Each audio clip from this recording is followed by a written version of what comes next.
All right. Well, hello again. We're back for another Uh-huh. week of this week's podcast, which today will be brought to you by Desperation Ukuleles and putting the ID in idiot. This week's podcast is also brought to you by Off-Topic Rants and Libertarian Zoos. I'm your host, Madison. And I'm your other host, Jesse James.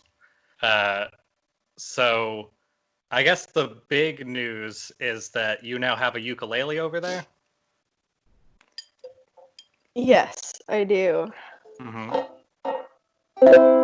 And that's how it sounds. It sounds perfect. It's really good.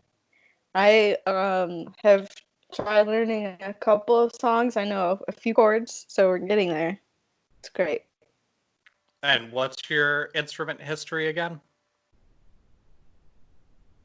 I was forced to learn a little bit of piano when I was younger. Did not like that. I actually do like playing the piano. I just don't like being made to learn things. But Right. that, and then I played violin for a couple of years. And haven't really played it for a while. Now I have a ukulele. That's pretty good. Any similarities to strumming on a violin and ukulele for you?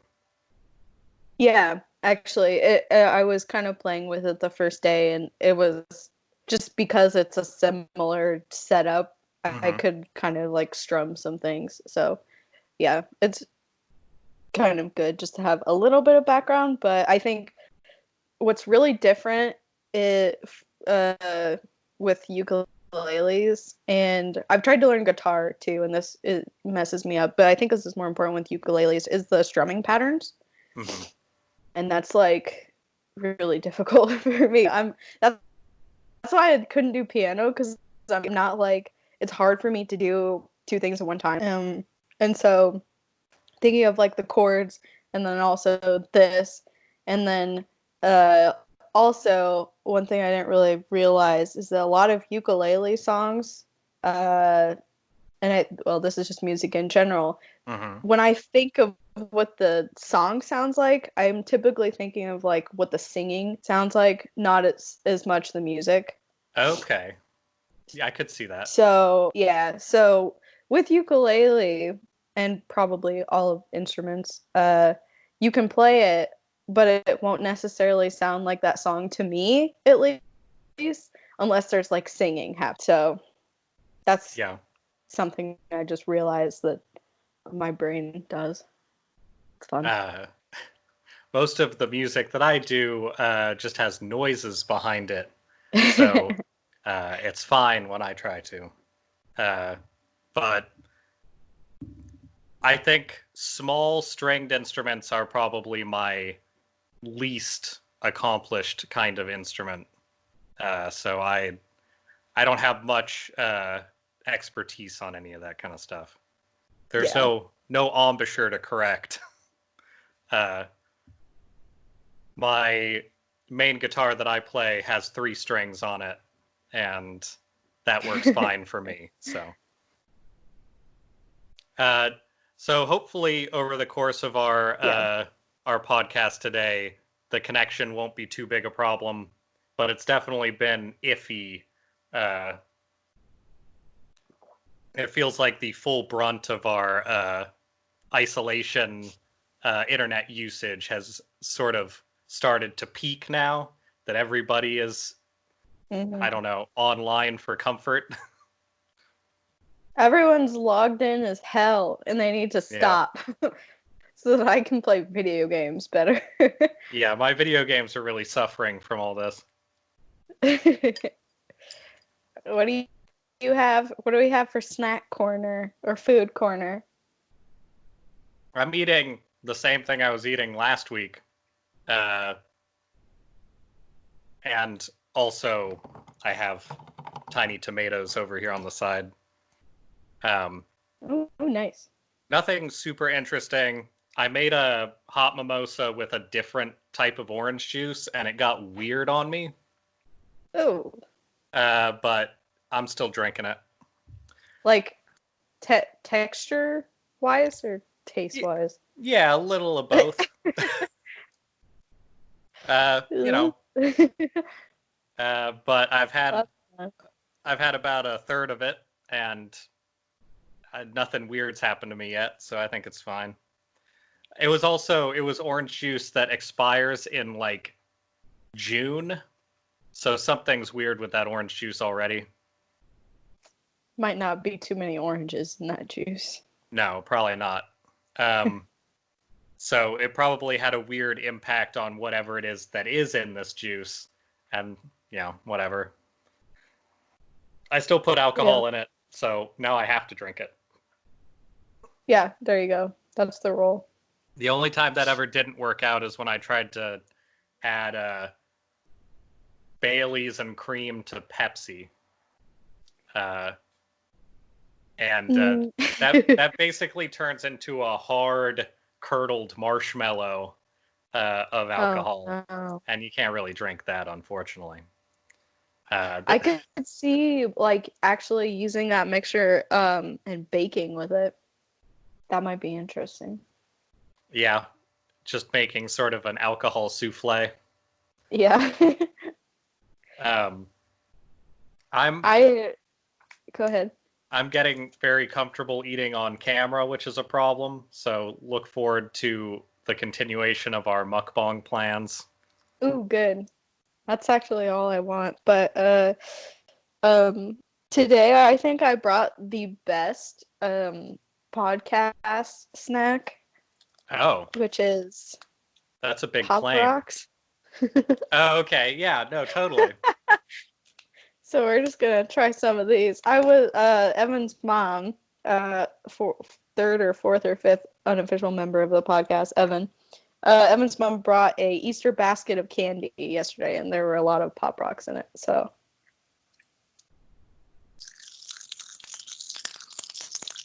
yep.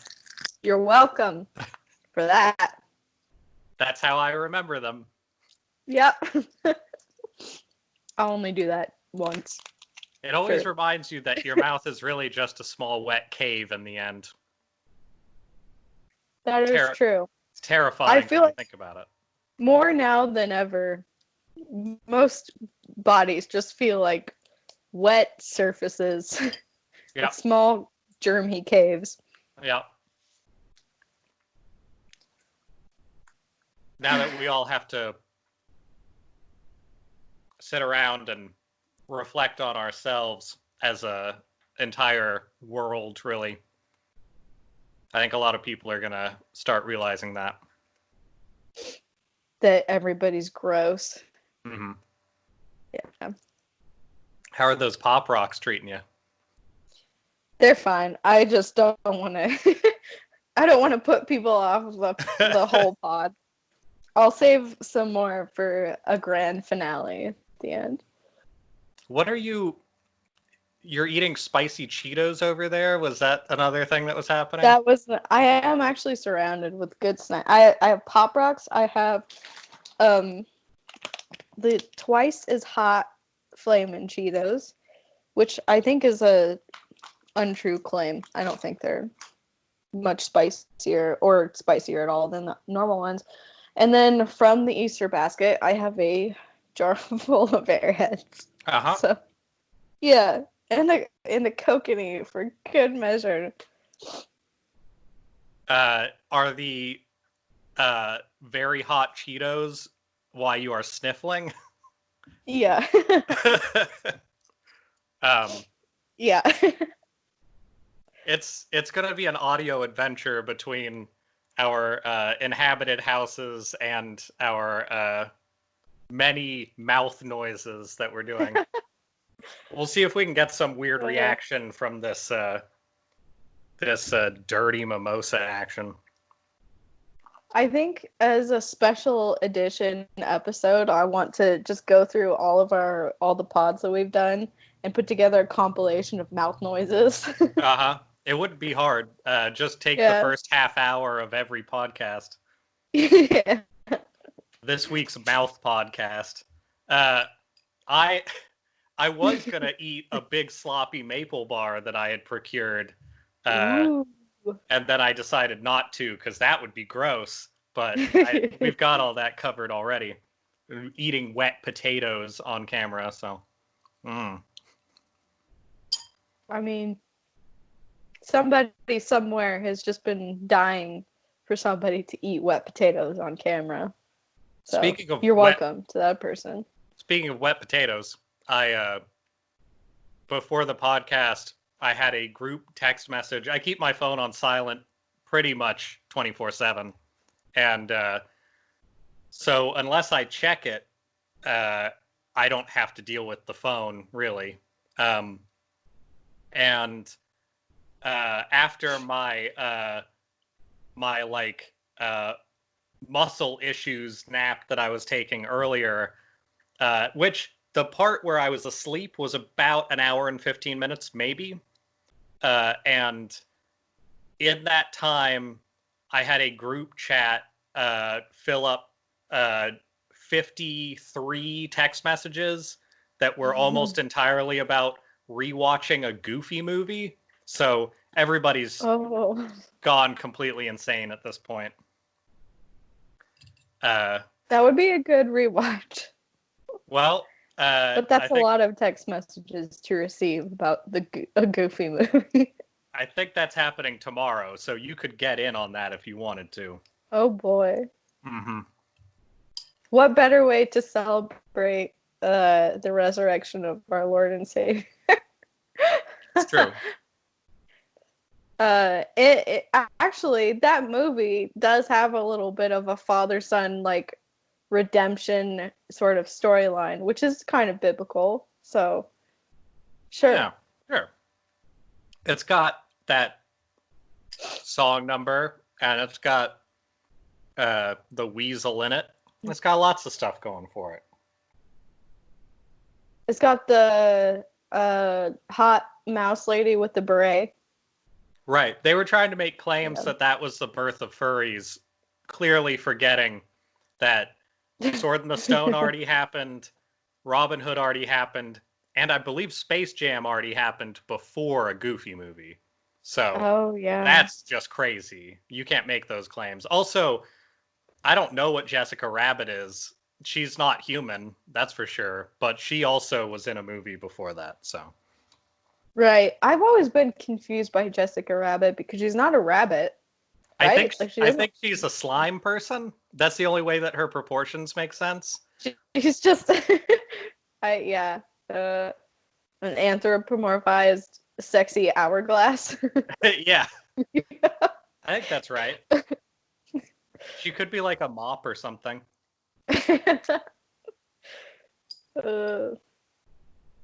think so. That's pretty good. So we watched. You've already seen it. If you watched this week's podcast, you know that. You've already seen all of Tiger King. But last night, I was introduced to the first 3 episodes, and by the time we have another episode, I will have been introduced to the other 4 episodes. It sounds like. And that, even going in knowing the story, that show is still buck wild. Like I knew what the main guy, Joe Exotic, I knew what he looked like. And I had at some point seen some promotional stuff of Carol. But I didn't realize that everybody in that show was so attractive. I don't know how it's the hottest cast of people I've ever seen. I don't know how I'm ever gonna watch anything again and find people in that show attractive after seeing Tiger King. When you see all of their faces, it makes a lot of sense why they have resorted to exotic animals as like their only defining personality aspect. Yeah.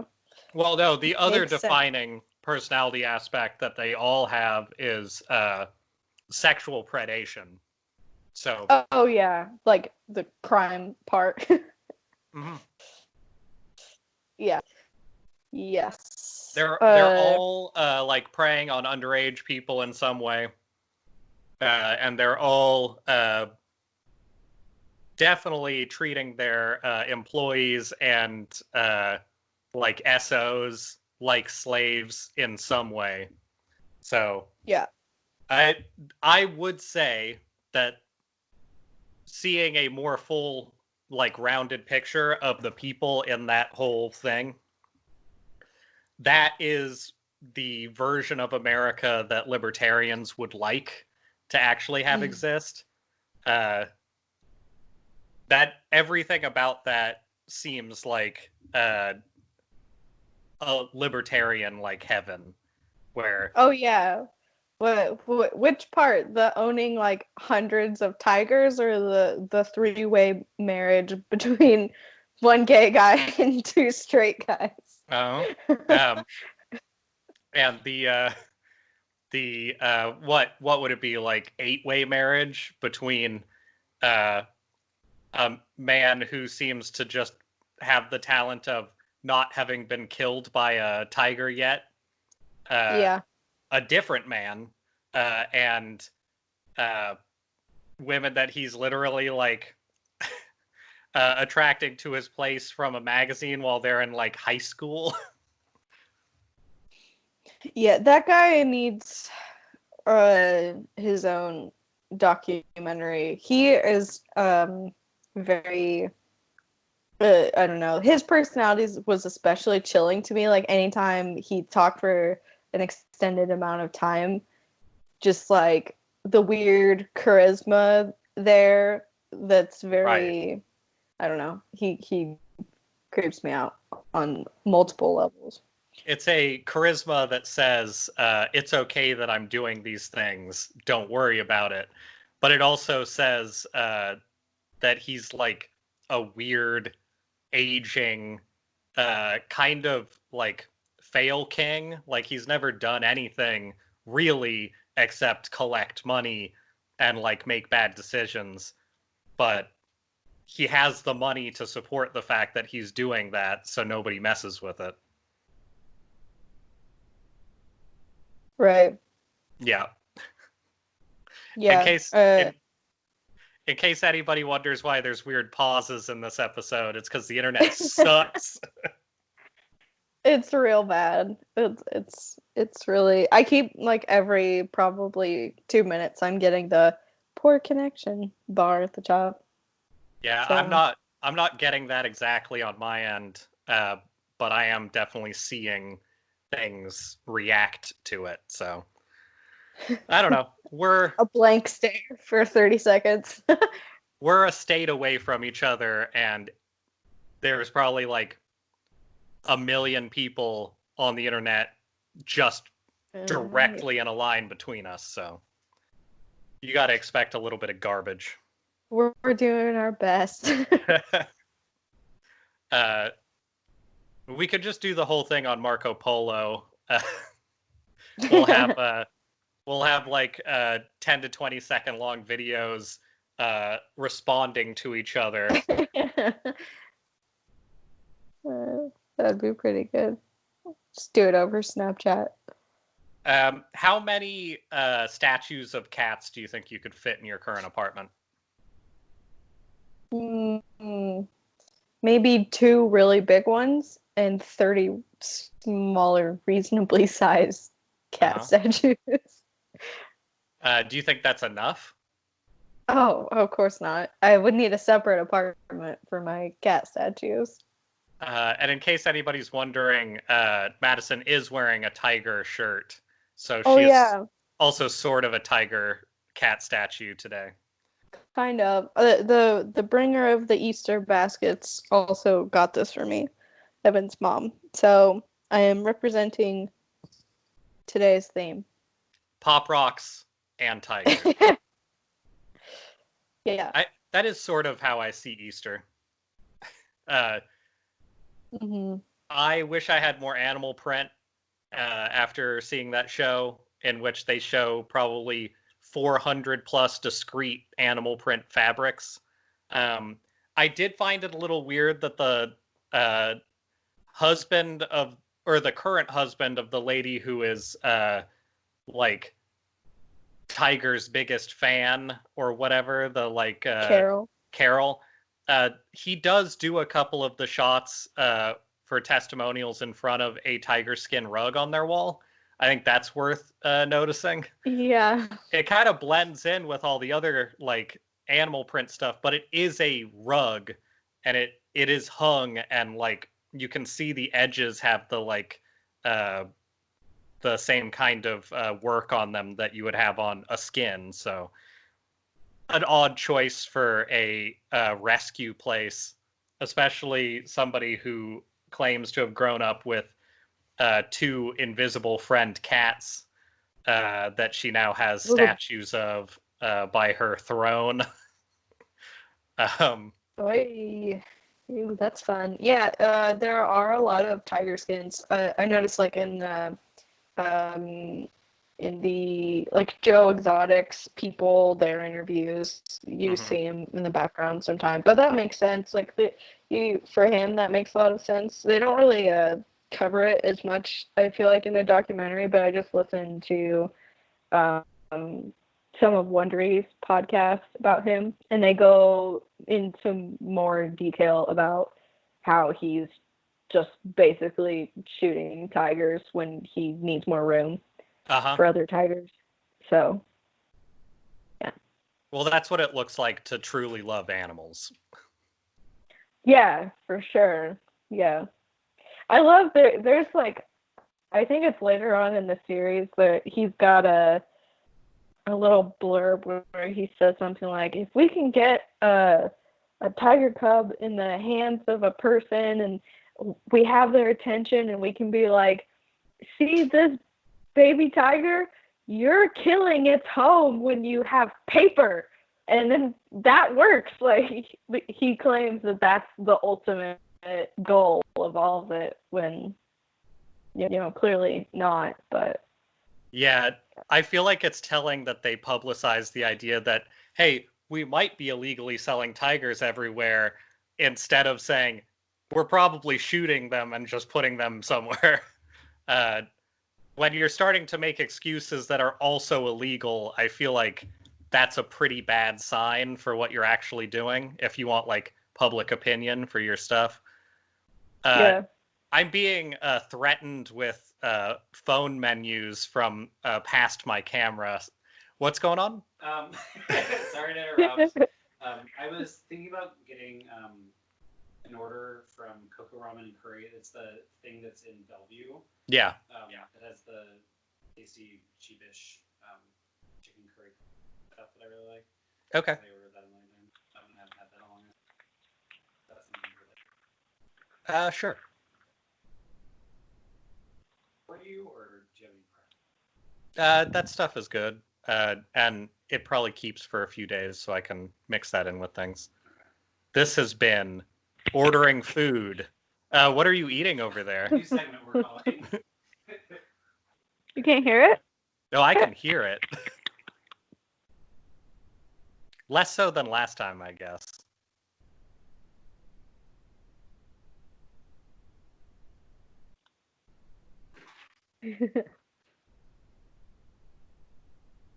I feel like I see movement. Oh yeah, Slight yeah. movement. I'm moving around, but you're gonna get a bad connection version of this movement until whatever this spike is passes. So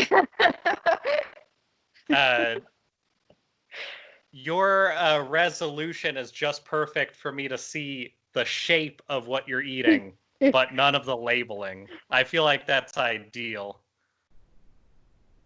Yeah, yours is pretty. Oh, it's getting better. Okay. I think it's slightly recovered. So, I will say, so I had to go to the store yesterday to get detergent so we could keep our stuff clean, and that's why I have the donut that I'm not slamming right now, out of respect. And uh, I there's something the week between when we record this, I always get weird ideas about like what's acceptable on a podcast and forget how we actually do it. And I should have remembered that. Sorry. There's more dancing and stuff going on. I'm gesturing over here. Spiciness level. I can add spicy if I need it. So just the normal one. just like 5. Yeah. I think 2's the like we didn't take things out, That sounds perfect to me. but we have stuff for it. I am discussing chicken katsu curry in case anybody was unclear. I'm intensely jealous. Usually I don't go for the chicken katsu curry, but it does sound pretty good this time. When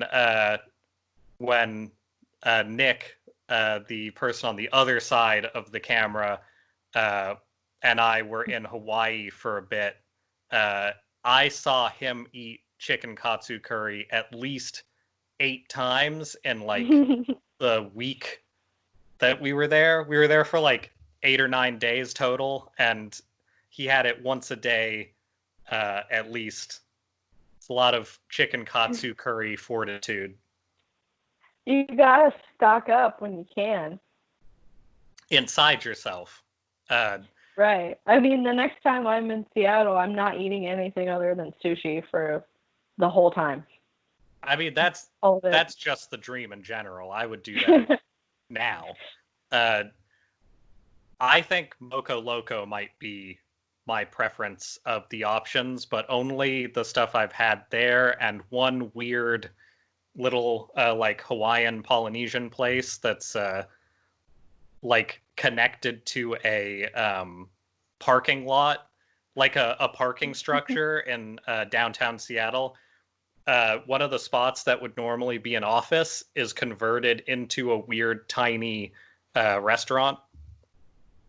And I think I know what you're talking about. yeah, I think you probably do. It changed into the place it currently is like 5 years ago, so it was while you were here. Okay. And they do a pretty good Moco Loco, but Zippy's is still the best one I've had, and that's like Hawaiian only fast food, and that place is amazing. That place is like if Sherry's was good, or if like I think it's also 24 hours, and it has they make fresh donuts there that are like coconut. It's almost like an open face pseudo French style donut, not like a cruller or any. I mean, that's still my favorite donut, but these are like a glazed donut using the kind of glaze that doesn't crack off or like get really shitty, so they're like a little bit wet.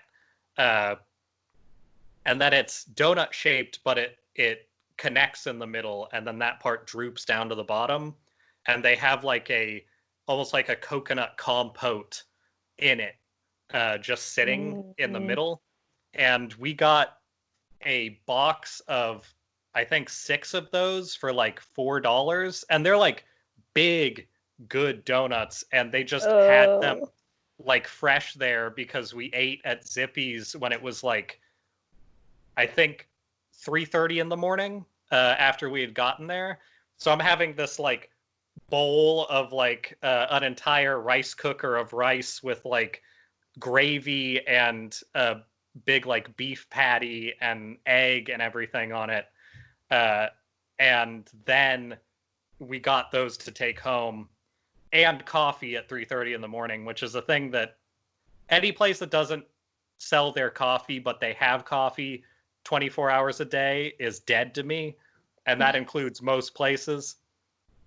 I'm fine if you want to switch to decaf at a certain point, because it's fine. Like, you can drink decaf and be all right with it, but not having coffee is criminal if you're going to a diner. Like, that needs to be there. Yeah. And the fucking Sherry's around here, which I know they're from like this general area, but Sherry's likes to do a thing where they'll just stop rotating the coffee and like let it sit until it gets empty enough. And so you'll get coffee sometimes there if it's like 1 a.m. or something that's just like the worst. It's just like acid and that's it. And unacceptable. Mm-hmm. You may as well be having me serving whatever the fuck happened to this mimosa to people. Yeah, I think coffee is pretty integral to the diner experience. Like, good coffee. Yeah. So. Speaking of the diner experience, I did a smaller trip yesterday because I didn't need a lot of stuff. So I just like restocked on things so I can wait longer for the next trip. But what I did get that was new was 40% like semi-sweet chocolate chips for pancakes. And I'm very excited about commencing that because I can get fucked up on some chocolate chip pancakes, especially if I'm controlling the thickness. That's very important to me. Controlling the thickness is sort of a goal of mine in every situation. So I like that for an episode title, controlling the thickness. That's fair. Writing I'll it down. I'll mark that off as one of the possibilities. We'll see. If people like the quality of what we're sending you today, just remember to look for controlling the thickness on our channel. Did you end up finding anything? I guess, first off, if you're controlling the thickness, is it going to be spelled correctly, or is it going to have 2 C's instead? Because I kind of need to know. 2 C's. Okay. Clearly. I thought that was probably the case, but I didn't want to be presumptuous.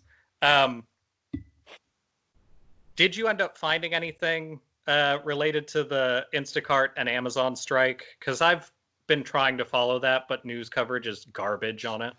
Yeah, that's what I noticed too. I looked it up, and all of the articles were from like when it started, and almost nothing after. So I just looked it up on Twitter to see what people were saying about it, and I didn't really learn too much, but I think one person was saying that I think it was Amazon had like they were working on disinfecting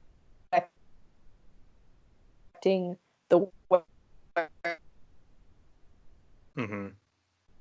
He thought it was still going on, but they were doing. That's all I have. Yeah, the stuff that I've seen post at least the initial strike, there's not even really good information on. There's not even really good information on whether or not it's continuing anywhere. And I mean, there are people who are involved with the strike that you can find on like Twitter and stuff to kind of get that information, but it's clear that people do not really give a shit about reporting on this, except for putting up stupid headlines. Like CNN's was something that was like good enough to where they could try and say they were reporting on it, but not good enough to illustrate that maybe it's important. Yeah. There was, let's see. Did I not keep that up? Anyway, there is a, so one of the things I found, because I was frustrated about not knowing where the strikes are happening, there is a active COVID-19 strike wave map that's put up by a place called Payday Report that looks, based on their logo, it looks like they're based out of Tennessee. But it lists like Seattle and Portland. Currently, it lists Seattle dock workers, and I think that's it for the Seattle area right now. So I don't know. I know that the Amazon strike was also in New York and Chicago, but I think that right now they're back in negotiations because they've gotten, it sounds like they have gotten the ability for limited sick pay if you get COVID, and they didn't have anything like that before, and that is basically what's come out of it, which seems like maybe not enough at all, but I don't know. I don't know what you do about that. It's pretty frustrating. I do like that most of the people I know at least did stick with the recent Instacart and Amazon picket line. People didn't like order from them for a few days, and hopefully that went out to other people, but it's pretty clear that reporting on it is just sort of here's why Amazon employees are trying to damage your way of life kind of shit.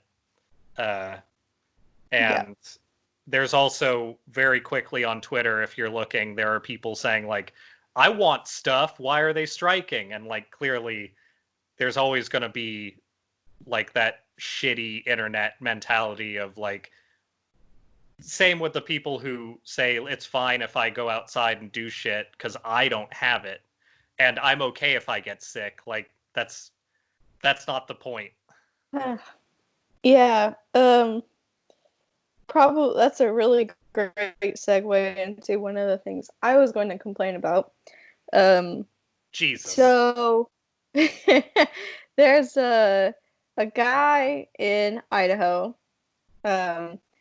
His name is Ammon Bundy, and I don't know if you heard about this, but he and his brother they're like rancher dudes. I think they are kind of the leaders of a small militia or something.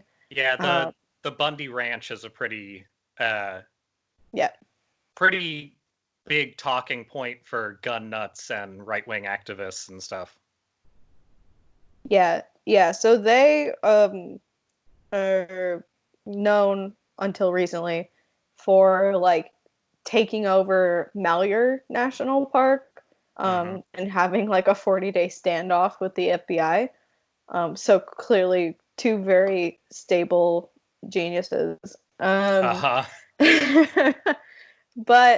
now he's in Idaho again, and he's in northern Idaho, so where I'm from. I think he's in Sandpoint. But he has been trying to organize a very, very large Easter Sunday gathering with, in his words, as much as 1,000 people. That's like what he wants to get it to. It's always good when people of that group get together en masse. Yeah, it's perfect. It's just what you want. And yeah, he's been quoted as saying essentially what you just said was he's said, I want to get it. I want to get it so that I can build immunity because I'm healthy and my family's healthy. So why don't we just get it over with? And he's like, I want it to even be the bad version of it, whatever that is. Like, he's like, I just want to get it over with and give it to everybody else so we can just, build up immunity to it. And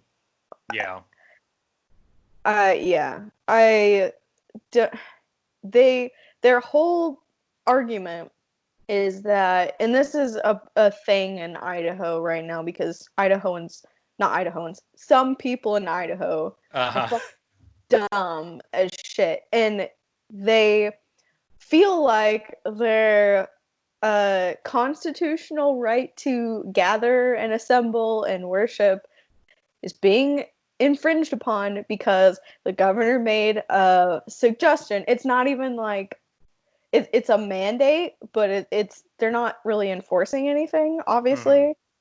and everyone's like, my rights are being taken away because they told me, heavily suggested, that I can't go to church and spread my germs with other people. And it's so frustrating. I don't understand how, like, people on, like, progressives and people on the left get the reputation of, oh, you're so sensitive, like you're looking for things to be offended about, when these people are literally mad that they can't even go to church and get sick. Like, yeah, I don't think there is any clear sign of people considering their faith above human rights than when people think that everybody staying home and not getting to do any of the social things that they want. Like, people are essentially living the way that we do this podcast now because they care about not infecting other people and making this much worse on the whole world. right. And these selfish assholes think that it's fine if we get together for Jesus stuff because it's Jesus stuff, which doesn't seem like something that, if you believe in any of these actual religious tenets, makes any sense. Like, going into something knowing that it will cause harm to other people if any of these things happen, and just believing that it won't or that it doesn't matter is ridiculous. Like, if these people had ever read the Bible, they would also know that most of the time when you are, like, having I don't know, what would it be? Having not miracles, but having, like, intervention from, like, heaven in the Bible, that intervention shows itself as people following your tenets and making the right choices even though it's hard. And if they do that, you are rewarded through, well, a complex bullshit system of, like, favoritism, but still it is based around rewarding humanitarian efforts even though it sucks. Like, that's the whole point of the good parts of the Bible story. And instead they're taking it as, like, a free speech violation that they're not allowed to get together and rub their shit all over each other. I don't get the reasoning behind it. It It's doesn't just make any sense. It's selfish completely. It is the entire message of the Bible. If you want to really distill it down to, like, one main thing, it's like, give a fuck about other people. Yeah. Care about other people who need you. That, like, doing that is so the opposite of it. It's like anti-intellectual. It's anti being a good person. I don't understand these fucking idiots who are like, I just need to go out and get my immunity to it so I can get over it. Like, well, great, good for you. Maybe you don't have it, but that's not the problem. You're like a carrier. You're gonna give it to a bunch of other people. So it's really heartening that last 20 seconds of you talking could also have been talking about business leaders in the US. Really comforting knowing that that and talking about religion just sound exactly the same in this country.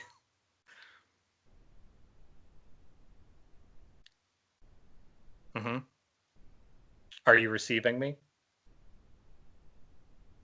Yeah, I lagged out, but I got some sense in so what you just said.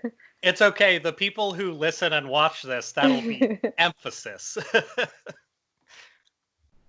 I just extremely go ahead. Oh no, you're good. You should continue. I am extremely over these people being from Idaho and representing Idaho in the media. I know the majority, or no, I don't know. Maybe the majority of Idaho thinks in that similar vein, but I think we are making some pretty significant strides, and it makes me really angry when nobody pays any attention to Idaho for 300 days out of the year, and then this fucking asshole, who's I think from Oregon even, but is just loud and obnoxious and uncaring, and he gets into the news, and now that's all anybody knows about Idaho for whatever. I'm not even like a huge, oh, I love my state, but it's just like, why are the dumbest people always the loudest people? Yeah.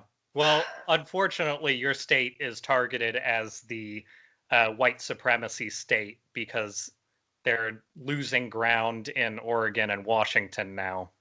So, Yeah, I'm not the. I yeah. think Sandpoint is a huge hotspot for that right now. I'm not surprised that that's where they are. I remember even in high school, I went to like a human rights symposium thing, and the KKK were there outside protesting, and Yeah. so it's recent and it's still happening. Yeah, it's pretty shitty. I am frustrated that the Pacific Northwest and surrounding areas are targeted for this stuff and have been forever. Because growing up, I had no idea. And if it's going to be around here, we should probably be taught about it a little more. But, I Yeah. mean, uh, the way that I learned about it initially was just because there were so many skinheads in Oregon, and I started trying to figure out why the fuck there's so many skinheads in Oregon. Uh, and it turns out, once you're off the coasts and once you're out of the cities and Oregon and Washington, it's the same as anywhere else. Like it's just the sanctuary cities and surrounding areas that are like safe for people when it comes to like trying to get fair like anything and not being white. Yeah. And I think Portland, that's pretty recent. I know in Seattle, after like going to that independent movie documentary thing and getting to like hear directly from people who were trying to work with the Black Panthers and stuff, and the socialist leagues and things that still exist. Uh, it's been incredibly racist, like right before a lot of my friends and I were born. Like people just don't talk about it. And I mean, that's of course Yeah. continuing to some degree, but not as blatantly, because people in the millennial generation are a little less likely to be okay with people saying like whites only on things, and that's that's pretty much the only difference. Yeah. I uh have to say that so my brother turned 21 2 days ago, and he had like 2 or 3 friends over who have all been like staying at home and kind of quarantining themselves, Yeah. and they work together, so they all have each other's germs. But we all sat in his room, and of course we were all really drunk, but Impossible. for a good hour, I think we all just sat and talked about like racism and politics and like white privilege and all the shit. And it's like that gives me hope Yeah. that they're thinking about it. Even my brother and his friends, it's like something that they're thinking about. So Yeah, and your brother outwardly does not seem like somebody who would think about that. That is kind of a nice no, sign. yeah, it is. I was kind of surprised. He has recently kind of been pulled into politics more, just because of the whole Trump calling coronavirus Chinese virus. That Uh-huh. struck a chord with him, understandably. So he was really like riled up about that, and like I'm glad you're paying attention. That's good. Oh, and this is just sort of a tiny podcast, also paying attention to socialist issues and shitty corruption. But uh, I I would say anybody listening to this, if they haven't listened to Knowledge Fight, which Yes. especially during this outbreak, they've been doing like 3 episodes a week. Yeah. And the last episode I listened to, or I guess Wednesday's episode I listened to, they talked about the epic times as well, that we talked about last week. And they talked about something else that was one of the topics from last week. So I feel like that's good verification for us being sort of on the right talking paths if we're preempting little bits of what they're doing. Yeah, that makes me feel good. Yeah. But if you haven't heard their podcast, I would definitely recommend it. It just sort of goes over, I mean, it focuses on Alex Jones a bit, but it goes over basically shitty, like, privileged American media to some degree. And it's not necessarily funny all the time, but it's funny most of the time, and it is well researched, and that's pretty much what I'm looking for in a podcast. So yeah, I just started listening to it per your recommendation like last week, but yeah, it is, I think, right now a really good podcast to listen to because they research the things that Alex Jones references and basically says this is why nothing he's saying is true or correct. But right now, specifically, Alex Jones is doing a lot of like coronavirus coverage, I guess, conspiracy theorizing, and a lot of so I think you came in after this for their stuff, but so they did a basically a listen along with his deposition when he was forced to do that after really? One of his lawyers dropped his case and like ran. And that lawyer that dropped the case had been the person keeping them from having to do real depositions because he was basically just obstructing the movement of that case entirely. Yeah. So when he left, they were able to actually force Alex Jones and one of his top people and Paul Joseph Watson to do their own defenses for like one of their depositions. And it didn't lead to a lot of like huge action or anything, but like it did lead to them getting charged a lot of money and like obstruction and like things like that, which is great for like if you're going to move forward. But it was illustrated during that when they were talking to Alex Jones that he was forced to break down his process to a degree, and that's why I'm actually talking about this. He basically admitted to believing that he is like somewhat psychic, and that his ability to collect information is based off the fact that he can feel the information and he can feel what's true.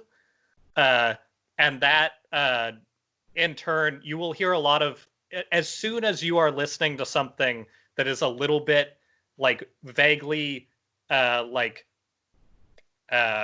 hard right, like if you're listening to something that's about gun rights, or you're listening to something that's about like why we shouldn't be so worried about non-white people and stuff like that, as soon as they use the word discernment, that is a huge red flag. And a lot of it is pointed out in that deposition because his whole process is discernment, which is code for I just trust in my racism to tell me what's right.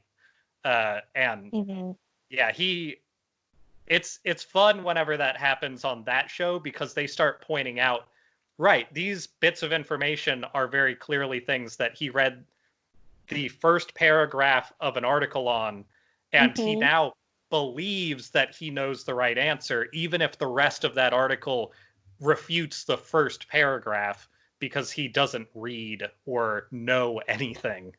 Yeah. But yeah, that's just sort of a primer on if you want to get started on that too, because it's pretty interesting. Yeah, it's I up until listening to that podcast, I'd never spent any real time listening to Alex Jones for Uh-huh. obvious reasons, but it actually makes me just sad to listen to him because he's so clearly being taken advantage of, I think, at this point. I mean, he's an adult, but he's not well. Yes. You can tell. So that's disappointing that no one's actually doing anything about that, but whatever. We got a podcast out of it, I guess. I mean, if you travel back in their catalog, they also talk about Jim Baker and a lot of the other, like, sort of pieces of shit grifters that find themselves in a weirdly religious and, like, economically favorable position being a grifter. So I don't know. Yeah, that's 100% his deal now. That it's just, or I imagine was for a while. Like specifically now with the coronavirus stuff, he is getting. I don't know the background of like these doctors or the guy that he has come on to talk about coronavirus, but the guy basically said something to the effect of, the coronavirus is not actually a pandemic. It's more like a widespread zinc deficiency. And so everybody needs to just, everybody needs to take Alex Jones's supplement, which has so much zinc in it, and you'll be fine. So. He has been approached by the, like, FDA and stuff and told to stop doing that several times at this point too. So, you know, free speech is an interesting thing, and it probably should be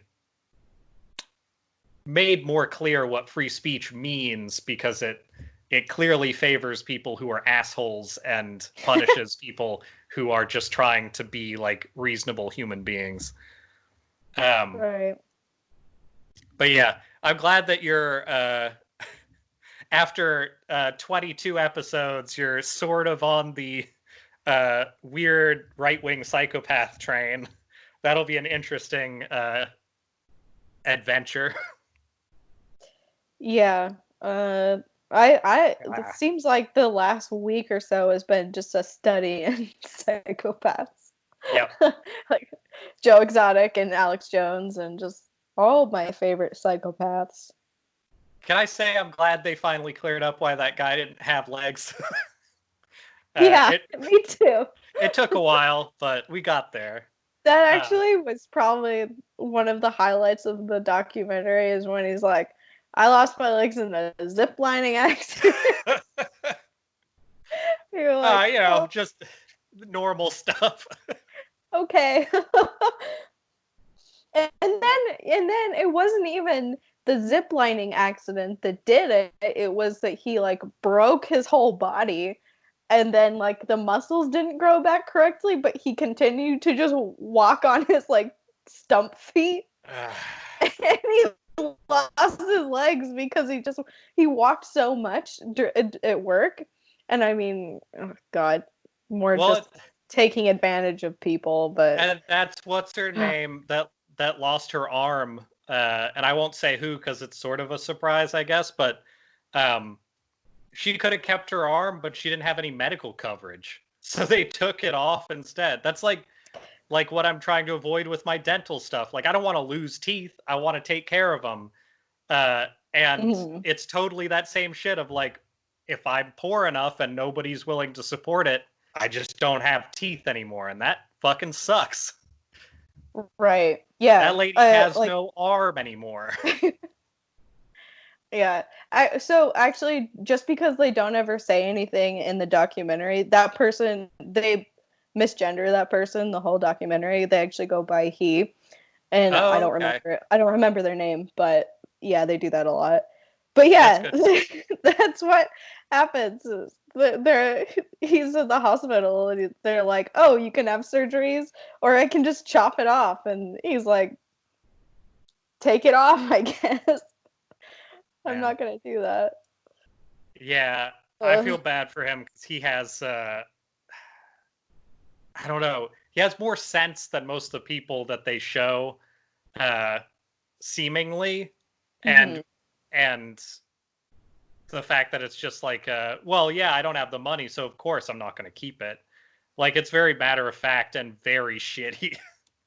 Yeah, and I feel really bad because I don't remember if this was in the podcast I was listening to or if this is later in the documentary, but he says something like, I just felt bad for Joe because I knew that it would be a financial hit for him to have this happen, and I'm like, no. That wasn't the show. It was he wanted to get out of the hospital quickly also because it would be bad press if they were recovering, which is fuck. You know, capitalism's pretty cool. I say it a lot, but I'll keep saying it because it's very cool. You know, that is my motto. Capitalism's great. I feel like this is the off-topic rant episode to some degree, which I wasn't really expecting. I thought I was going to be the only one with one, but one of the things that I definitely just felt like yelling about, and I'll keep it brief because we can talk about it when there's an actual story, because there will be at some point, but I really like the I keep hitting this lamp. The battle you're having with that lampshade. It sounds like a gong, so I'm like trying to not hit it. It looks very large the way everything is framed. Well, it's pretty. The laptop is pretty close, but it's. Oh, okay. It ends there. It's a nice visual element. For whatever reason, after I had a little bit to drink and some Tiger King in me, especially, I just started getting really upset last night about private schools and how much I hate them. And how like the only thing besides Medicare that I really care about everybody having access to is state-run public schools, and having private schools completely delegitimized, because no version of private schools are good. Every time you look into private schools, it is complete trash, and it's very upsetting. I don't have a lot of space where I feel like this rant is going to go. I wasn't like out researching stuff. Like I'm just, for whatever reason, incredibly upset. I think it's because all the people with this coronavirus shit are clearly like misinformed about a lot of things now that everybody's on the internet talking about everything. And truly having just regular ass schools for everybody is like the first step. And having it be government funded so that we don't have the fucking 100%. Koch brothers dick in everybody's school again. Some kind of outside influence. Yeah. Anyway, that's all. I want to make sure everybody knows that public schools are good. I agree. And if you disagree with public schools, it's because you're wrong. It's not because that they're teaching bad stuff. This got weird at the end. Seems like it was weird the whole time. Yeah, it was. I think we need a pop rock. Yeah, let me break. Let me get a taste of that. I'm gonna need. If you could just eat the pop rocks, please. Oh my god. Yeah, those are some nice pop rocks. Sounds like your teeth are exploding. Sounds like my head is exploding inside of it. I figured out like a year ago that if you take a big one and like crunch it between your teeth, you can shoot it out. Ooh. The last The last time I had Pop Rocks, I think they were too old, and they came out like as a sheet. But it meant that I could just lay it in my mouth, and it like had half the pop, but it was still an interesting experience. Yeah. That sounds pretty okay. Yeah. So Is that really loud? Yeah, it's got a good sound to it. It's good. If anybody's ASMR thing is Pop Rocks, they're gonna get what they need out of this. Oh yeah. Mm-hmm. Oh, that's having somebody else here. There are sounds that I'm readjusting to. Mm-hmm. Anyway, I need to find some Pop Rocks at some point. And now I have the hunger. What flavor are those, by the way? Cotton candy explosion. Okay. It mainly just tastes like sugar. Yeah, that's what cotton candy tastes like. Fair. That's true. The old beard papas. You know what I mean? Mm-hmm. Mm-hmm, mm-hmm. Also, I'd like to form a complaint with the makers of these Airheads cans, because there were, let's see, how many in this can? There's 1, 2, 3, 4, 5, 6, 7, 8, 9, 10, 11, 12, 13. There's 13, or no, there were 14 Airheads, and only one of them was blue raspberry. So that seems like that's not cool. That seems like a plot. Do you have any of the... I only have strawberry and green apple. Really? They don't have any of the weird white ones? No, and those are my favorite. The mystery flavor. Yeah, those are everybody's favorite. They're like watermelon pineapple or some shit. Real flavors for Americans. Yeah. Right. I would take that or like watermelon. I think they have a watermelon one. There was, I think it was Airheads. There were watermelon ones in the past that had like black sugar seeds all through them. Oh, that's cool. That is still my favorite Airhead, and I don't give a shit about other Airheads anymore. The white mystery one still tastes the best, but the watermelon with seeds, that's where the action is. I've never had the one with seeds, but that sounds really good. I want to say the last time I had one was like 2000, so I don't think they've been around for a while. I was still young enough to where I was like, ooh, an Airheads, I'll eat a whole bar. So it's been a long time. I am eating like these mini ones, and I get like the whole way through, and I'm like, that's a lot of Airheads. Wow.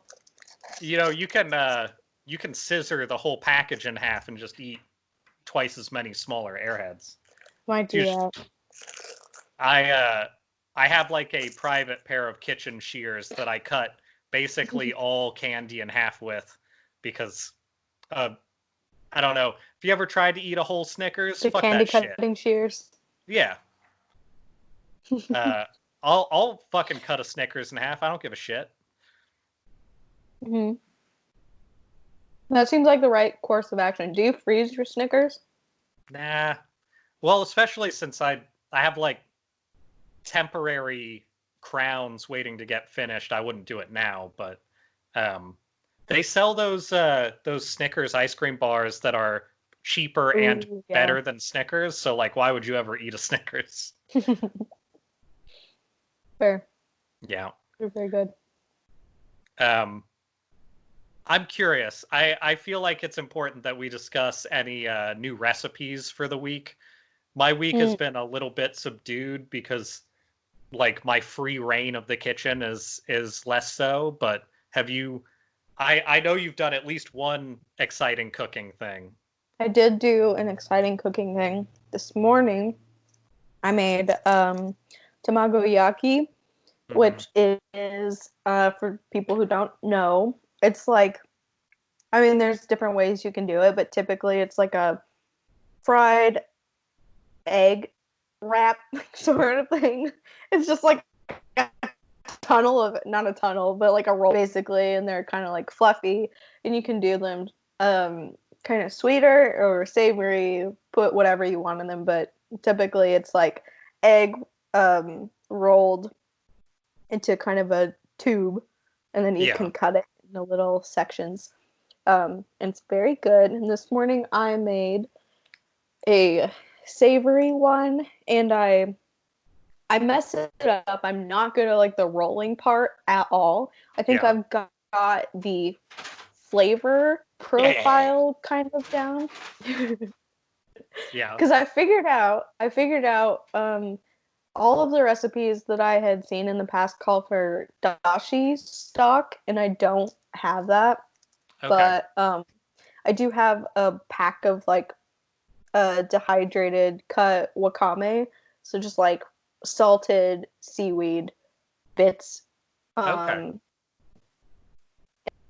I basically just made a broth with that, and that was real. So I added that sounds good. Mm-hmm. It's just like 3 or 4 eggs, and then that kind of broth that I made, and soy sauce, and I have MSG, so I put some MSG in it, and what else? I think that's it. And then I just mix it up and wrap it, and then I fried up some Spam, like diced through that in there, and then like a sheet of. You didn't tell me there was fucking Spam in that. I know. Oh, would you mind grabbing the mail while you're out there? Get the mail. Get the mail. Nick, before you go, would you check out Madison's new sweater? Wait, what's happening with that? It looks like. Yes. Also, I like your lip color. Where'd you get that from? Oh, Walgreens. I think Walgreens. It's like. Oh, cool. Very exclusive. I know. I'm not even sure what brand it is.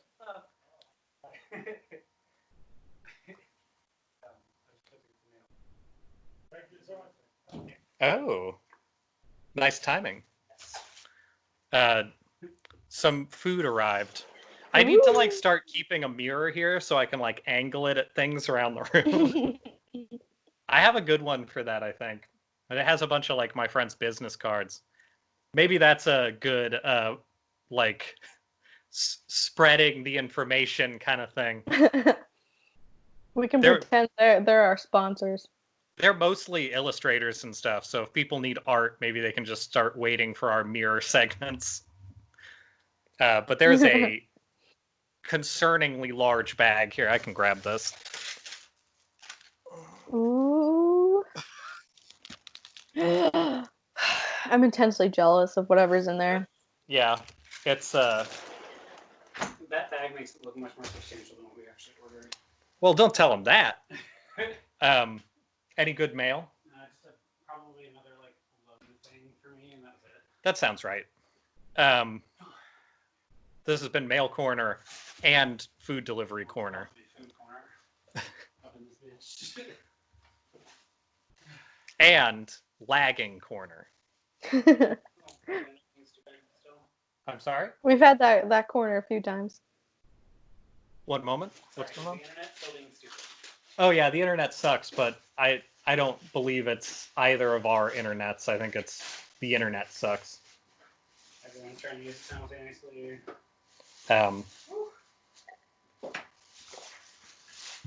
I guess it is technically a dinner time. Okay. I wouldn't know. So half of this is yours. Oh, is it? So I'll leave that for you, but Okay. We'd figure out stuff later. At least it's sunny longer. That's one big upside to our whole COVID experience. We get it's actually sunny out for longer. I feel like our shows ended with our rooms being completely dark before. So that's trending in a good position. Yeah, also just for mental health's sake, I don't think I would be doing well if it were cold outside right now. And I couldn't like do anything. Yeah, being cold definitely makes it harder to deal with a lot of this shit. Um, Speaking of dealing with a lot of this shit, I think it's important to reference, just because it happened over the course of this week, but the uh, the elections that they pushed forward, uh, even though that's the exact wrong thing to do. Yeah. Yeah. You have any feeling on that? Did you see the photos out of Wisconsin of like I mean, I saw some photos. crowds of people, like very very packed? It seemed even more. I mean, I'm from Idaho, so my experience of voting is significantly less people than Right. normal. But holy crap! I like a sea of people. You would have thought it was like a music festival or something, and everybody's like close, like packed in. Mm-hmm. It Yeah, is it was very clearly there terrifying. was no space between anybody in the pictures I saw either. Like, unless they were standing like out in a parking lot, there was no social distancing, which is great for everybody.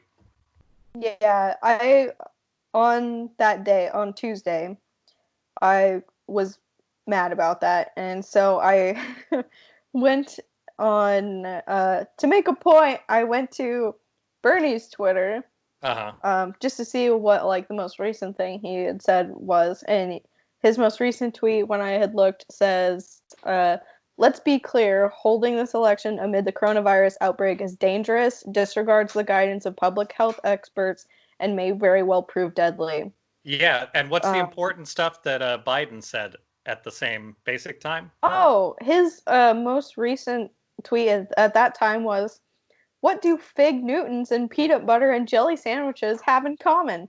Listen to this preview of this week's podcast to find out. And then Uh-huh. check the full episode at joebiden.com/huge asshole." Yeah. um Yeah, I just, did you watch his like what was like 10 or 15 minutes, the thing that he put up appealing to Bernie voters after that? After no, I after Bernie didn't. dropped out. No. Uh that video is very frustrating because it's clearly like all written, like it's all telepromptered, which you would expect, but it's fairly poorly read, which is a bad sign. It's also his appeal to Bernie voters was like, uh, you know, I do care about a lot of the things you care about, but we're focusing on coronavirus right now, which he hasn't been at Absolutely all. not. And then he also comments that like basically all the talking points for Bernie supporters of like we need better healthcare and stuff like that. He touches on it as we need better access to healthcare, which is the like I'll just say nothing about it version of that.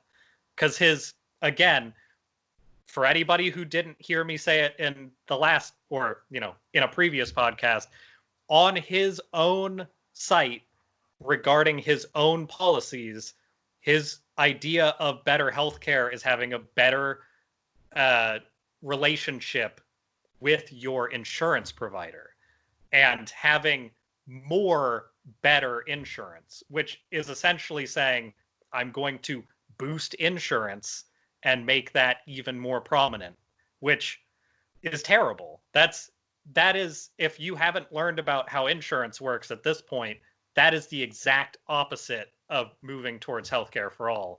That is further dividing people who can afford insurance and people who can't, and just making a class of people who have no coverage unless they do like backbreaking labor. And Mm-hmm. along with things like insurance and tying insurance to your job, it has the impact of making it less of a like drain on your employer, which we should support people who have businesses in a general sense, but we should not be giving them preferential treatment over the people who make the products that they sell. That's insane. Yeah, and that's already what we in do.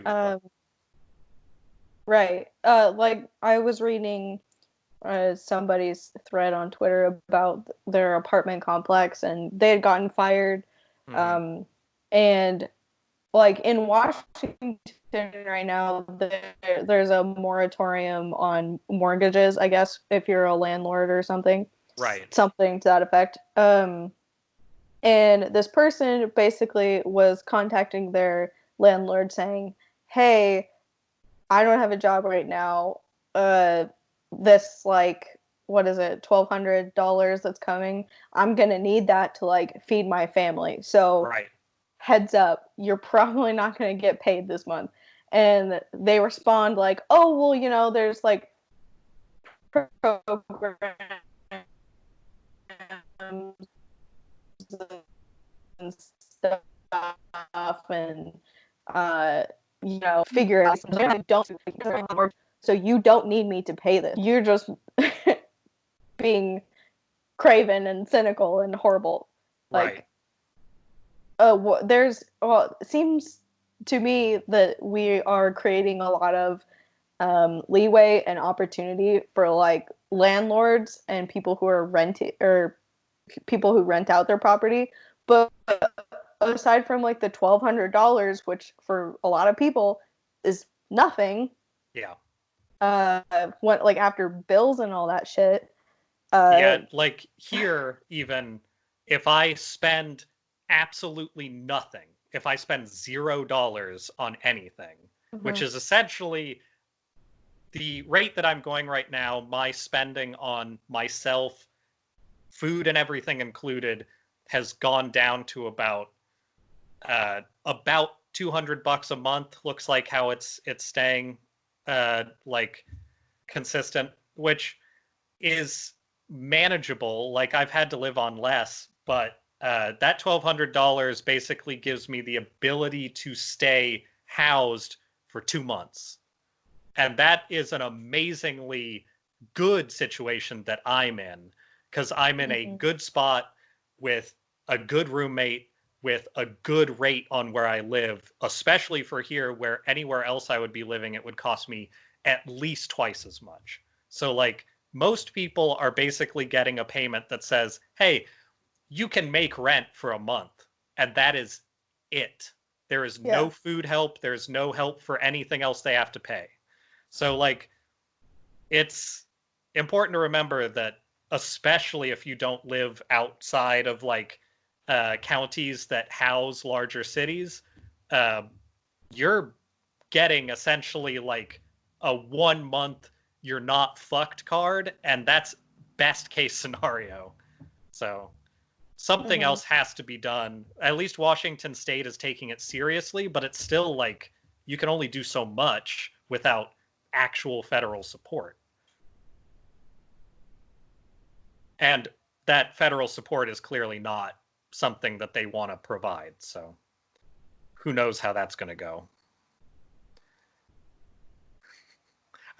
We are basically trading off our lags back and forth, but I'm glad that we can at least get the things to catch up. Get the fast version of what's happening.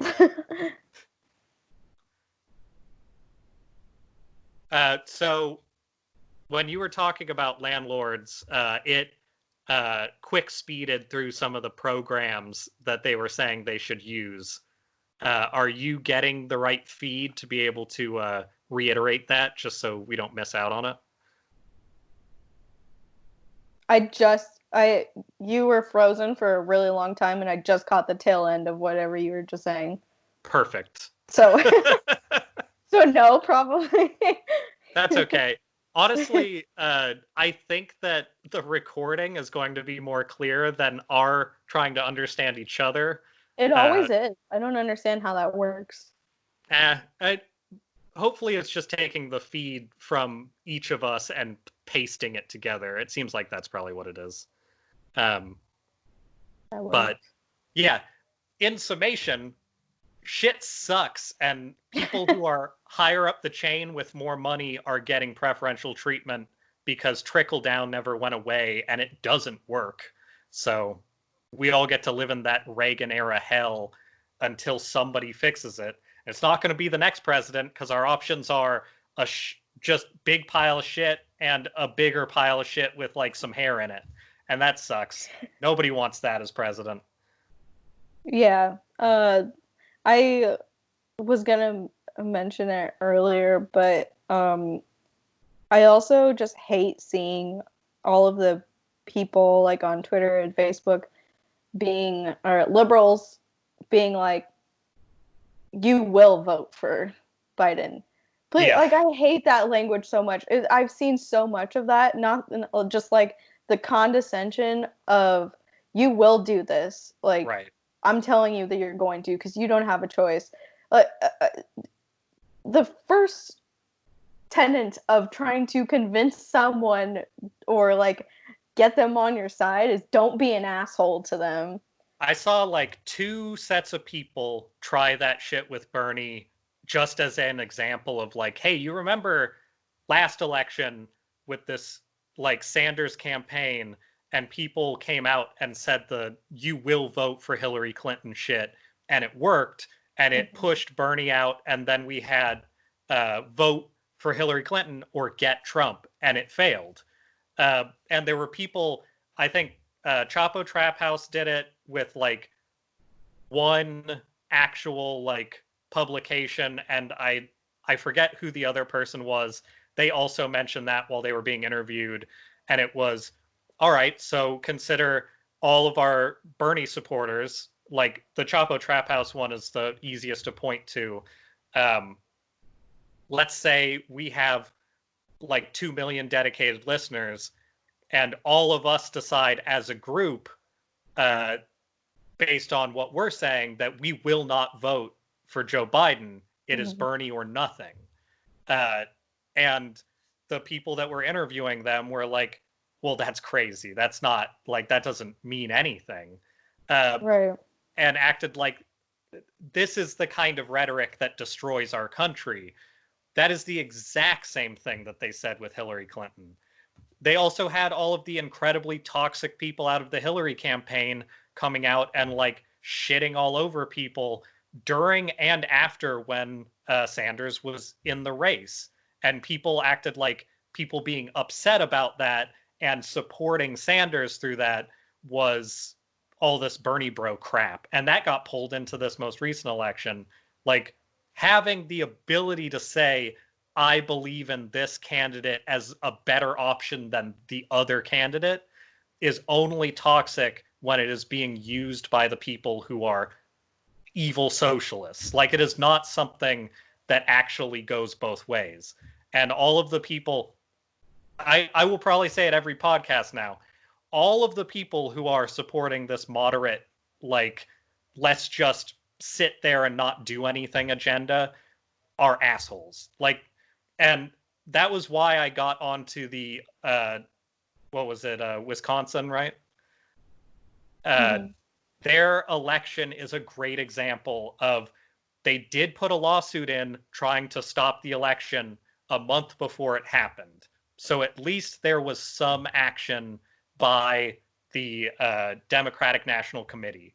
Some action was put forward, but there was very little messaging that actually reached people. And we're all sitting on our computers that said, we oppose this. We need to not do it. They just acted like it's fine. We're just going to have to do it because the evil GOP is making us, instead of like going out there and advocating for people and just letting people go straight into, I mean, we're going to have more deaths because of it. We're going to have this spread around because of it. It doesn't matter. Like numbers are numbers. You're not going to get that many people into an enclosed space and not endanger them and kill some of them. That's just how science is. And having this whole thing happen with like everybody who is in a structured position to be fine and not get bad press just said, oh yeah, I guess we have to. Nobody came out except for Sanders and a few of the normal, actual progressive people coming out and saying, this should not happen. And the rest of our administration literally said, we don't care if you die. And I think that's really important to remember going forward, because there's going to be more elections. Like, we're going to have more of this happen while we have this outbreak.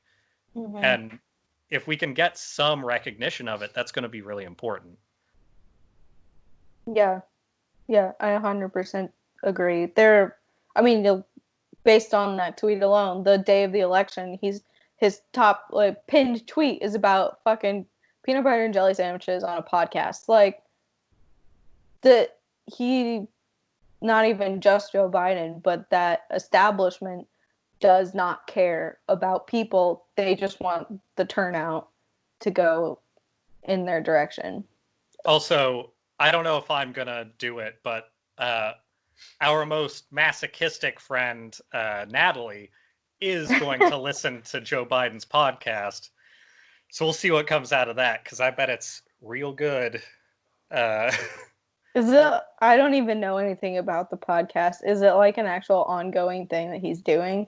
I think it is more of a campaign type thing. Yep. I don't get the feeling that Joe Biden understands what a podcast is. So I think he's just doing online addresses via podcast apps, because that's what the kids like. And this 1,000-year-old racist mummy is going to connect with the kids by having a podcast. Yeah. Yep. That's where all the kids are. Also, just to know, another week has gone by and almost no more news coverage about his rape allegations from Tara Reid. Oh yeah. So that's, I don't think it's going to happen, but no, I think that's going to show up in the actual election, because that's when that shit gets used. If they were smart, they would have addressed it immediately. Months ago. Yeah. Yeah. But they're not smart, and they're setting up a even dumber, let's be honest, definitely dumber, but policies are probably slightly better than Hillary Clinton.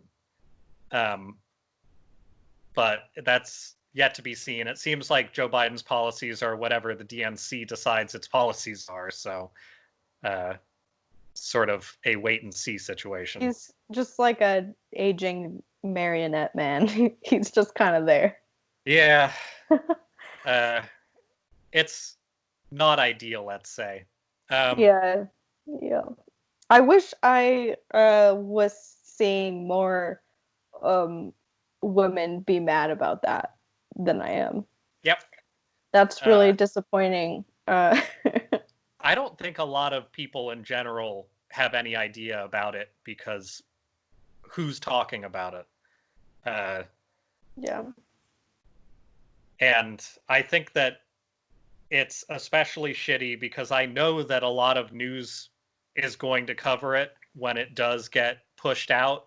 And if they were covering it now, they could make it more of a fair race, I imagine. But instead, they're going to cover it when it makes the most money to have big, exciting news coverage of something stupid. So, it's troubling, because whenever I think about this election and the I think about the our parents style people who are like, well, the good ones who are like, I guess Joe Biden, and the other ones who are like, oh yeah, Joe Biden, love moderates. And that's about the level of enthusiasm. And then we have the Trump people who are like, I'll fucking kill anybody who doesn't vote for him. And that's a ideological difference in the way these campaigns are running that's not heartening. I've definitely... Yeah. When Bernie dropped out, I immediately saw my shittiest, most toxic family members ramping up their pro-Trump stuff immediately.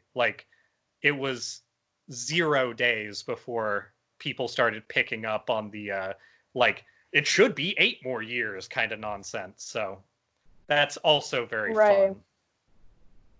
Yeah, I think right after he dropped out, I did see a lot of people, uh, like Twitter circles, talking about how there are some people who are going to go from voting to Bernie to the Trump camp, and people, like liberals being like, well, if there's anybody in that group, if you can be convinced to vote for Trump after being in Bernie's, or supporting Bernie's campaign, then we don't like want you to we don't want you to vote for us anyway.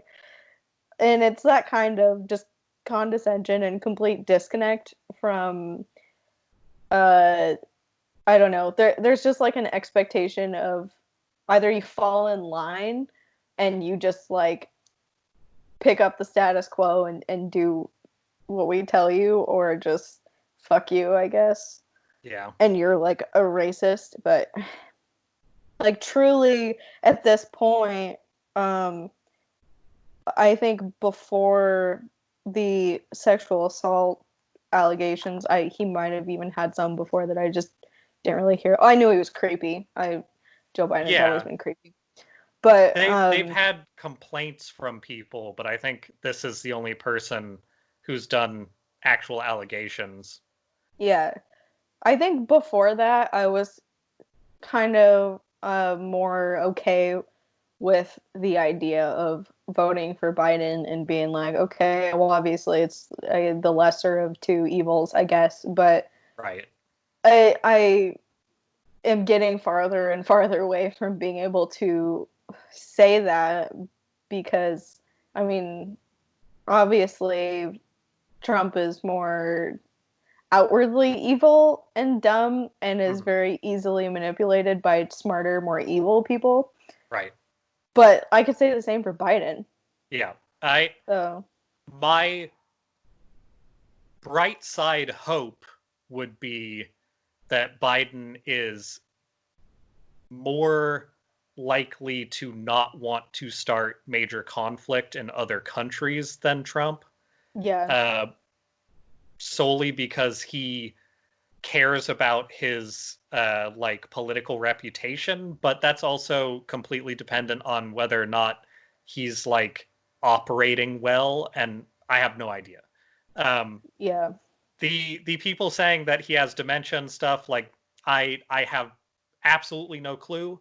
The feeling I get from him is that he's old and he reads poorly and he's not a very good speaker and he's probably always been kind of stupid.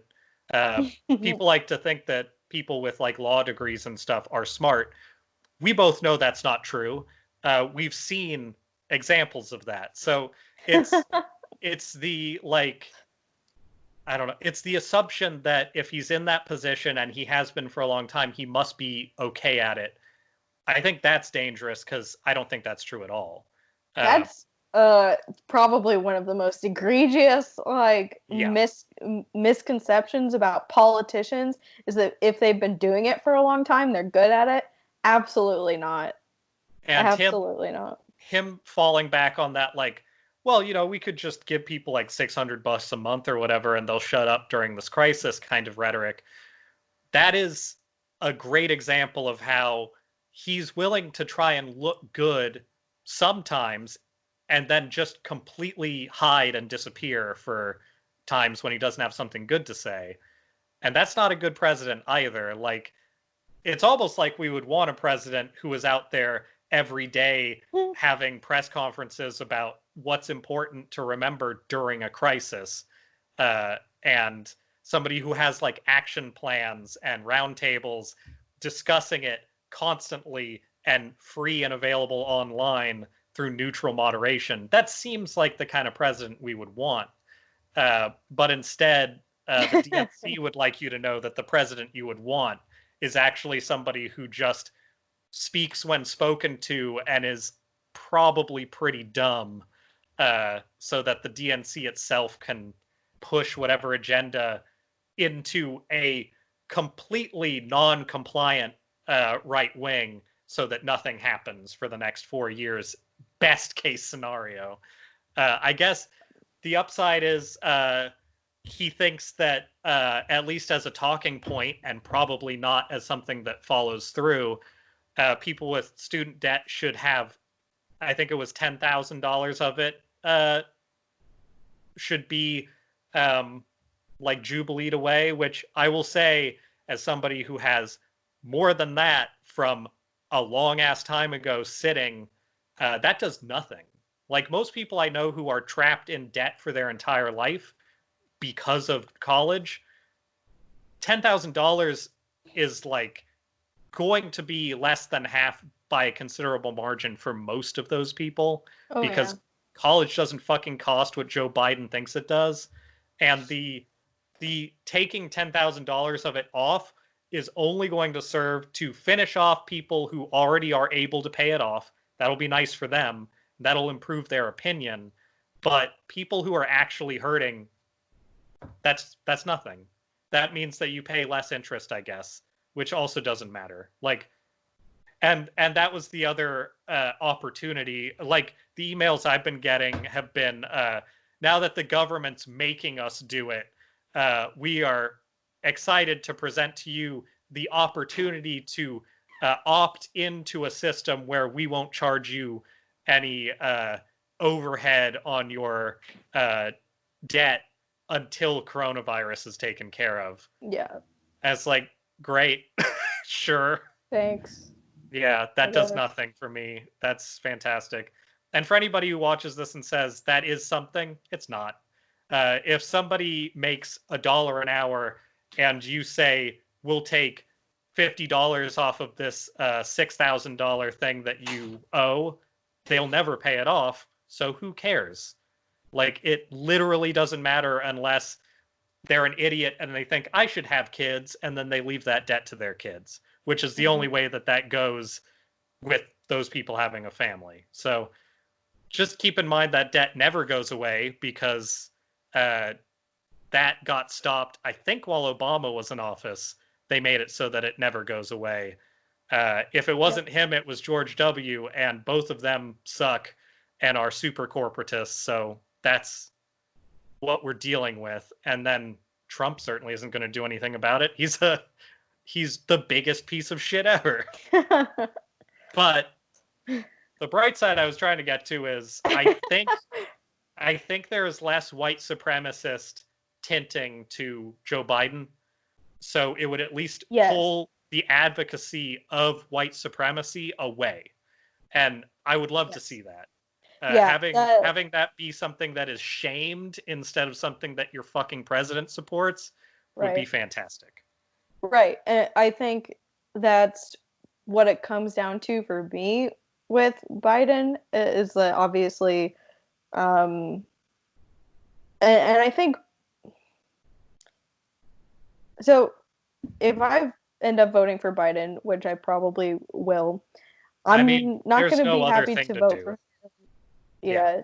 I'm not going to be happy about it on like behalf of myself, because I don't feel like he represents me really in any sense. He's quite possibly a rapist and not remotely as progressive as as somebody I would like to see. If I do vote for him, it's going to be because of the things that he hopefully will do that will be marginally better for other people. Yeah. And that's what people don't understand, or maybe they do, but I feel like people don't understand about voting. When you vote, you're not voting just in your own interest. You're supposed to be thinking about other people and what will make everybody's lives better in a community, not just what's going to take. I don't know. Yeah, Joe Biden is the coronavirus of Democratic candidates. Very true. Truly. But hey, if we get that $10,000, maybe we can start buying diamonds again. Uh-huh. Yeah. We can buy diamonds and turkeys with it, and then the millennials will finally be saved. Yeah. Fucking dipshits. We can go on some cruises. They bailed out cruise lines before they even considered giving us money to live. Yeah. crazy. They You would gotta rather, keep the big boats going, you they know? would rather subsidize us getting slightly cheaper tickets to keep cruise lines afloat than allow us to live and not have to go to a big building and cram together to vote. It's garbage. Also, the fact that that vote happened. So, something to consider also, anybody who hasn't already thought about this, Joe Biden doesn't give a shit about your health, except if somebody comes up to him and says, "Oh, Joe Biden," and then he'll be like, "I feel bad for you." Whatever. That's just a human Or response. he'll be like, I'm gonna slap you in your face. Don't Yeah, touch. get out of here, you pony soldier. But the real like extra shittiness of having this whole thing happen is that Bernie Sanders didn't really need to drop out yet. He said that he would, so he did. So he's going on his word, which I always think, honestly, fuck your word. Like if you're going for something that is important like this, fuck them. But I mean, it comes with the downside of him getting like shamed for it and maybe not being a senator anymore either, which would be a detriment to everybody. But he dropped out after the Wisconsin thing, and there is no way to convince me that part of that isn't the fact that as a humanitarian effort, you cannot stay in a race and say, we're going to keep having these elections. Yep. And see like the administration say, well, we're going to have these elections the normal way then.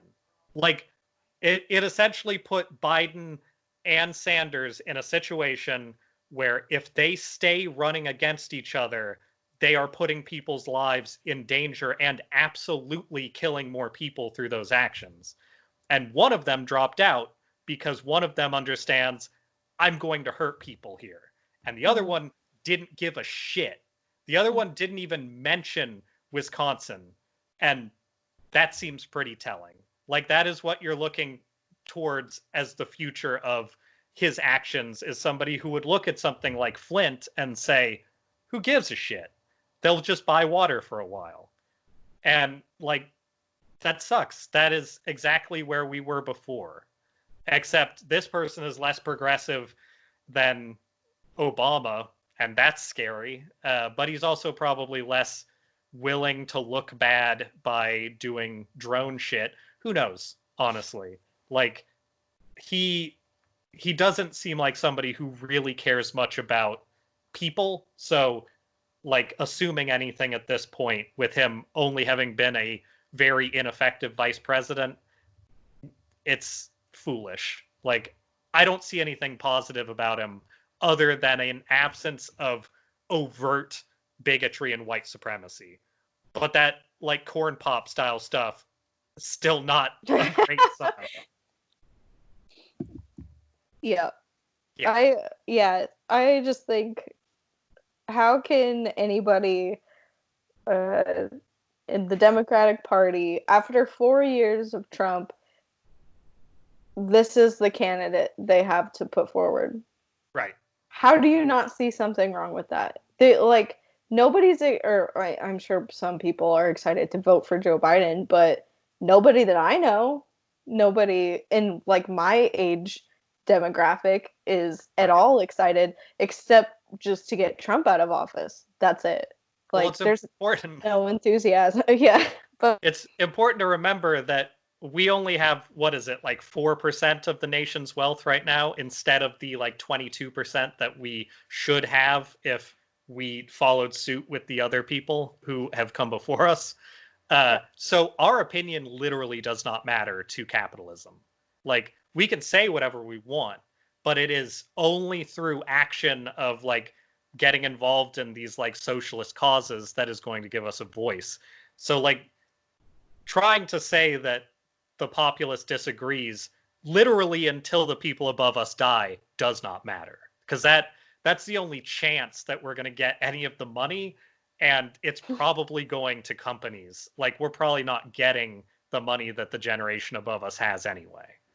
So it's not looking like the standard way of voicing our opinion is going to be very effective. Like, we're going to have to start demonstrating more and following the example of stuff like the strikes and things like that. Like, that is the only way to get the attention of companies, is to endanger them in terms of their financials. That's it. They're not going to care if you literally die at their company, because they have proven already in the last few weeks that they're not even going to talk about it. They're just going to act like it didn't happen.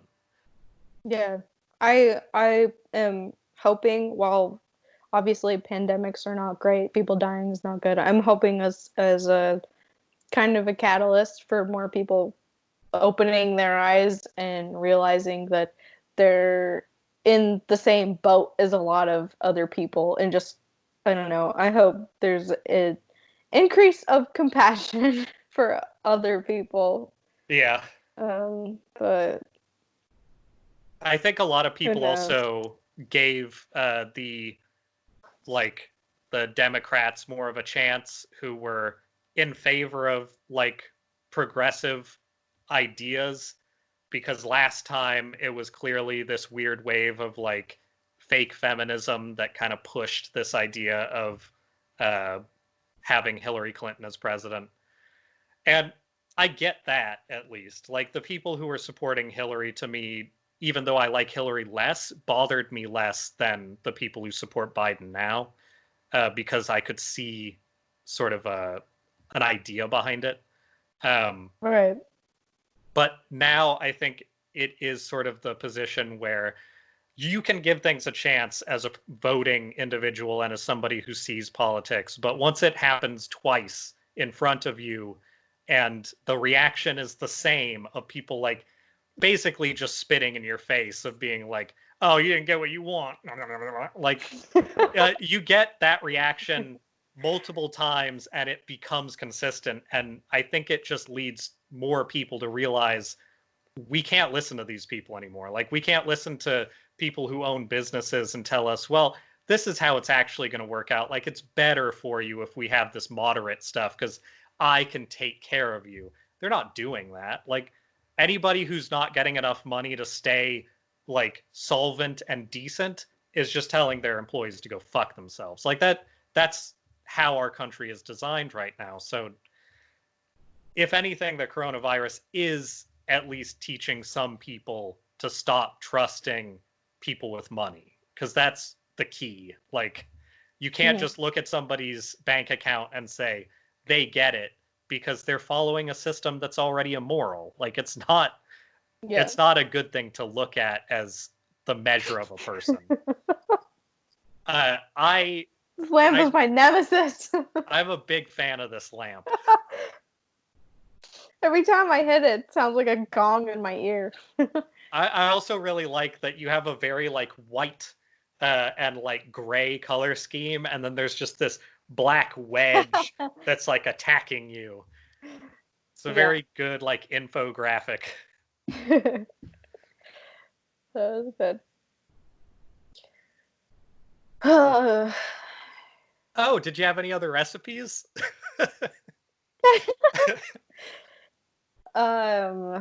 God. Oh, that reminds me. I gotta look something up real quick. Oh, okay. While you're looking it up, I will tell you the recipe of cupcakes that my mom and I made for my brother's birthday, which is the cake is a Kahlua and cream, I think, cake. That sounds fucking good. Mm-hmm. And the frosting is like a vodka buttercream, but you can't taste the my mom said she could taste it. I actually have not tried them yet, but they smell really good. I just haven't had any yet.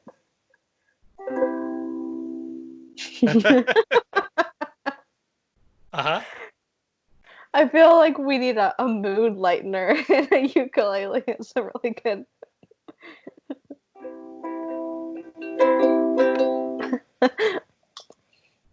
That's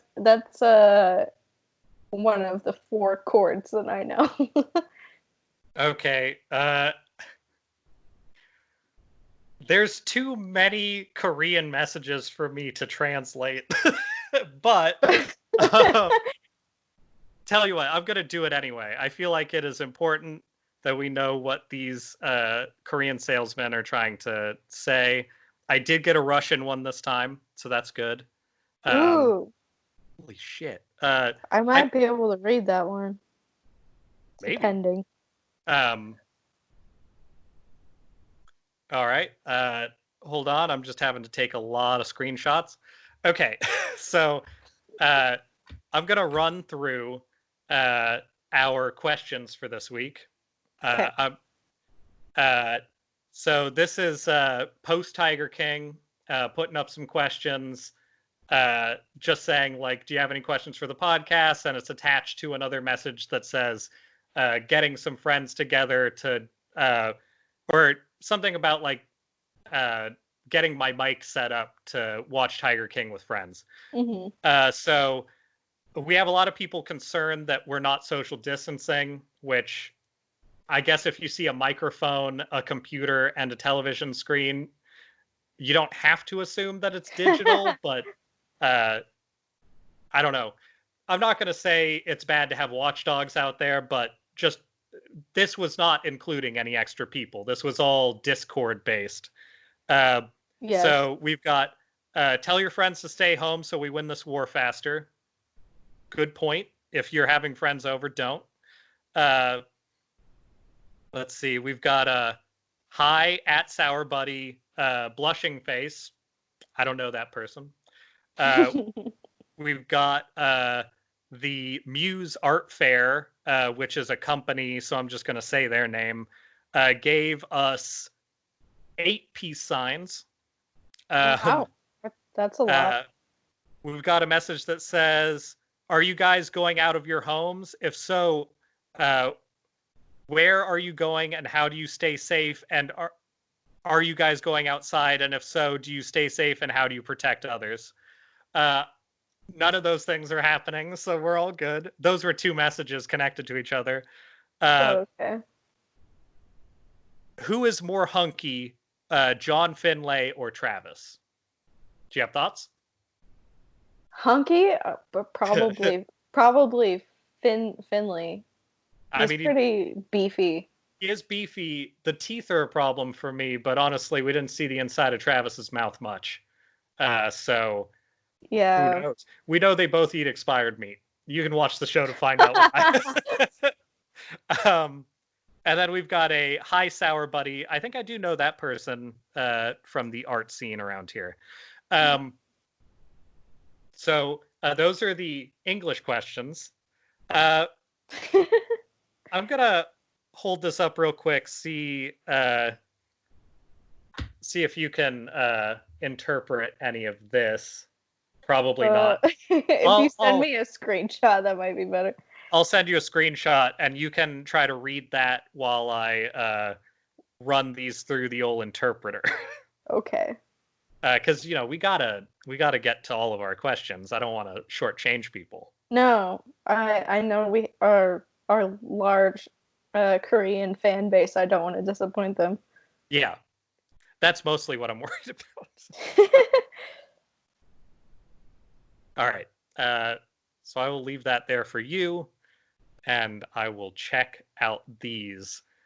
So while I'm doing this, I've been cooking much, much less this week, which I'm kind of bummed about, but I have been getting in some nice overnight oats action. Ooh, yeah.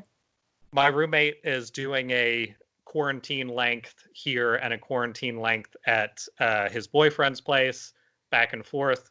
It's not my ideal situation, but it is sort of the reality of living with somebody who has ADD, needs good working conditions, and also I don't, honestly, with his personality, I don't know how he's managing to stay inside at all, because if he doesn't go to a place to get at least coffee or something over the course of a day, I don't know what happens because I've never seen it until this week. So, it has been interesting, but I've been trying to support some of that by changing some of my habits to. I'm kind of conservation based, so I don't do a lot of like unnecessary like dishwashing cycles. I will clean stuff that I use over and over and kind of keep things as minimal as possible. Same with like recycling. I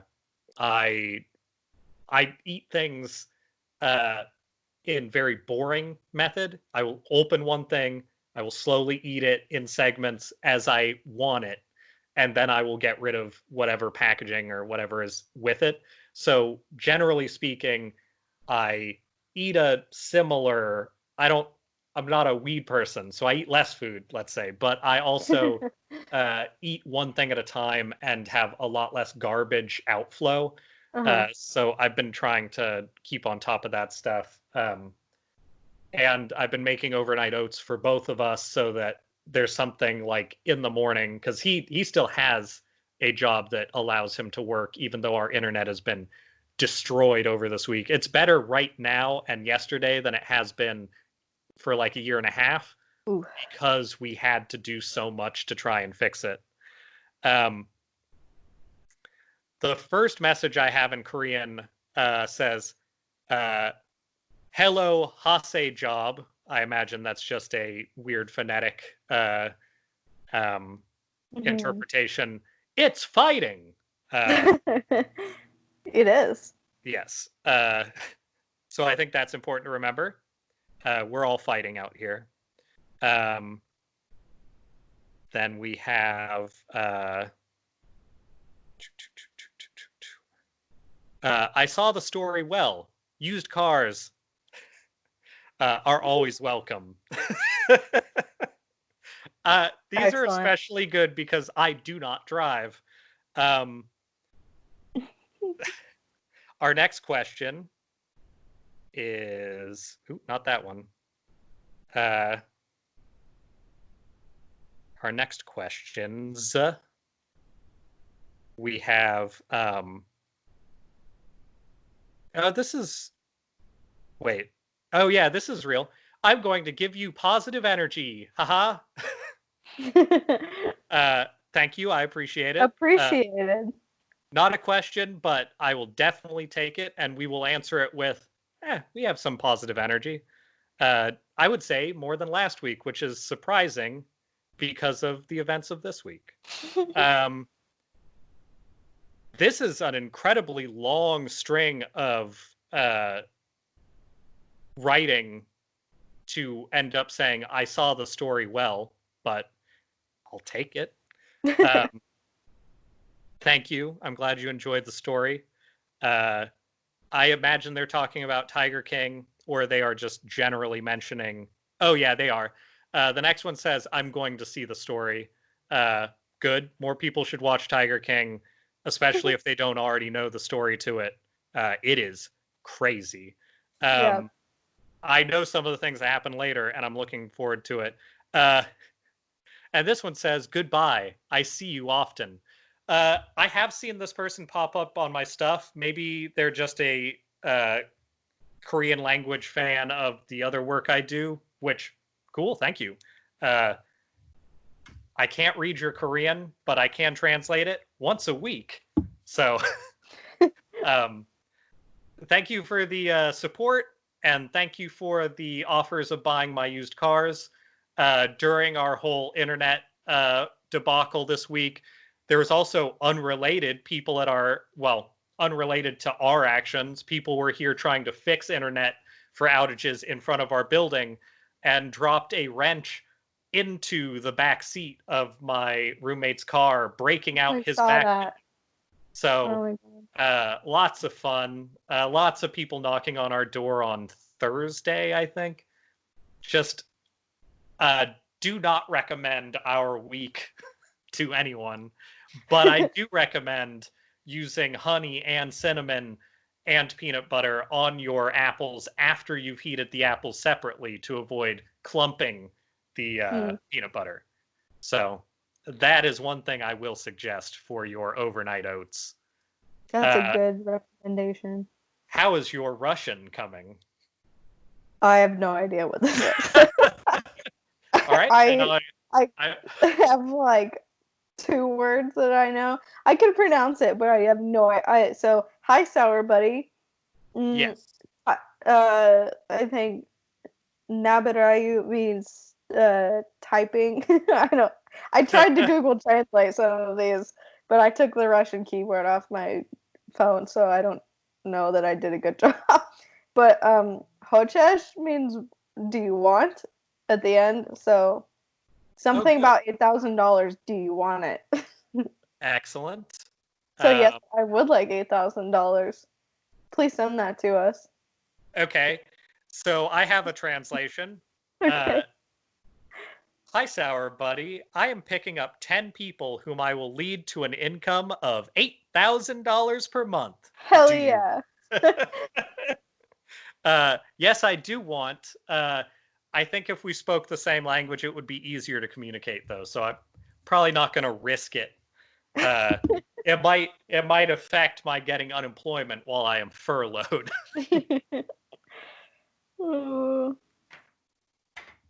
I think we got a lot of important questions this week. I feel good about that.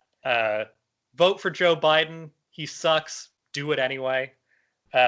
Actually, as a side note, don't vote for him in the primary. I would not give him your recommendations during the primary, or people the peace of mind that he's going to get the numbers that he might, because I want people to work as hard as they fucking can in the Democrats. That being said, do vote for him after the primary, because the other option is continued white supremacist and rolling back way more of the things that we have to protect people in this country. If you need to look that up, look up civilrights.org and look up their list of rollbacks. They have a full list of all the shit he's done up until this last January, in which I imagine the pandemic stopped them from continuing to write that list. So have fun with that. I have sent that list to at least 3 people at this point and have gotten only terrible reactions from them. They are all Trump supporters. They all say it's fake news. Keep in mind, this is a piece of our government civil rights outreach, and all the people who are part of it are appointed by the presidential office. So go fuck yourself, people who disagree with them being legitimate. 3 of the people are appointed by Trump. So if it's not true, why are they saying it? Yep. Anyway. Absolutely. That being said, our internet connection seems a lot better now, so of course we would be coming to the end of our podcast.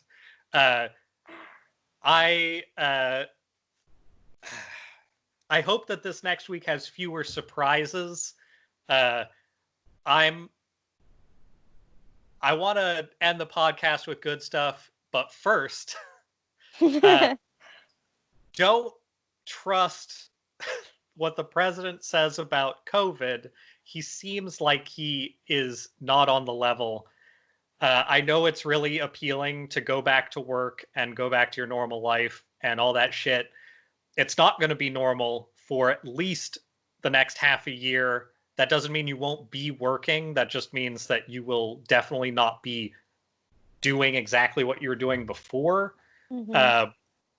Don't let your urge to just make it all go away stop you from being critical, because this is a really important time to look at things from a realistic perspective and try to pressure people who have the power to in your area to actually take care of the people around them, because our weird money-based system that benefits only people with it and tells the people without it to go fuck themselves, we need to pull back on that, because it's going to get a lot of people killed if we keep doing it, and it already has. And if you're interested, you can find... It sucks pushing people towards just Chapo Trap House stuff, because they have such a stigma, even though they are a good source of a lot of information and opinions. I would say look up Shaun, Shaun, on YouTube. He does, I mentioned him last week, he does a very knowledge fight approach to things of, here's the issue. I'm not even going to say if things are right or wrong. Here are the actual like things that they're talking about and the statistics that go along with them. Essentially using the same tactics that shitty IDW people use against things like feminism online and stuff to say that those people are all wrong. He's using that same like set of logic lines, but using actual data to refute those arguments and to tell them essentially why that's not true. And he's finally starting to get pretty like good penetration into like viewing markets. So, you know, he's gotten into the 1 million+ views and stuff now, which is good. It's hard to get things that are critical of the US and critical of capitalism that high on ratings because everybody just goes to the fucking I feel shitty saying the names of people who do right-wing stuff, but like let's say a complete jackass Alex Jones-esque delusionment. There's like a guy named Mr. Reagan who's popular enough. Like you've probably seen his videos and not known it. He's just a giant piece of shit. And he's dumb and he's just an actor that didn't get enough jobs and stopped acting. I'm not going to say that isn't a lot of people out there who do online stuff, but it is important to remember he has not worked for the news. Just because he says things in an authoritative way and then doesn't back it up with anything doesn't mean he's right. The thing to look for in your your listening is probably people who do back it up. We back stuff up a tiny bit, but like even if you were going to go to us for news, we would need to do a lot more like putting stuff up for you to check. God, please don't listen to us for the news. Yeah, we are entertainment, but I feel fully fine pointing you towards people who do a better job. And people like Shaun and people like Knowledge Fight are the way to go on that kind of stuff. Yeah. But until I have an off the top of my head better suggestion, you can find like a 11 or 16 minute video that talks about like the logical realities of deaths under communism and deaths under capitalism. And I know Chapo has one, but I think there are a fair amount of them at this point. That shit that people like to feed you about communism and killing people has a lot more to do with authoritarianism than it does with communism. Yeah. And that's what we're actually trying to get rid of in things like this current president. So if you really want to be critical, at least be informed about that kind of stuff, because they're not going to tell you the real reasons to be upset if they don't want you to have a good reason to refute their arguments. That's a pretty good rule of thumb when it comes to anything political.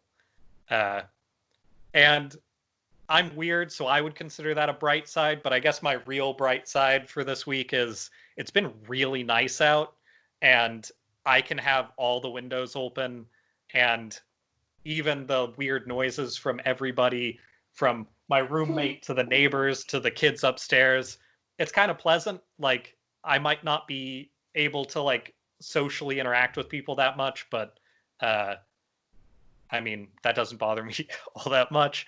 But I am able to kind of feel like I live in a world that isn't abandoned, and that's pretty cool. Also, there's a fuck ton of birds and squirrels outside, and rabbits. Yeah. And if I go for walks, it's usually at night. And part of the reason, other than the assholes are all inside, I did go to the store yesterday, like I mentioned, and now that we're finally in a spot where people are like, I don't know, masks are a good idea if everybody wears them. Nobody is wearing them. I saw 2 people out of easily 100 with masks on. I saw lots of kids playing with each other that did not seem like they were probably from the same household, so that's fun. I guess it doesn't matter if you're in ground zero for the entire outbreak in the United States, you still can just be a total dipshit. So, not a bright side, but the bright side is outside when it's nighttime, it's really pleasant because everybody is inside feeling sorry for themselves or not, or having a good time. And you can like go wherever you want, and there's rabbits, and a lot of the businesses have their lights off. You can walk down the middle of the street and it's pretty much safe. Like, I am really enjoying that because Yeah. as much as I like living in the city, I like living around people who don't like fuck with you, I guess, more than most things. So that's been pretty fun. Also, I live kind of close to a bay. It's like a lake bay, but it's still very pleasant to walk around. And the ducks are basically inhabiting the whole town now. They used to stick to the bay, but now I walk down the sidewalk and they're like in puddles. Like, what the fuck do you want? There's not supposed to be people around here. And that's awesome. So more of that.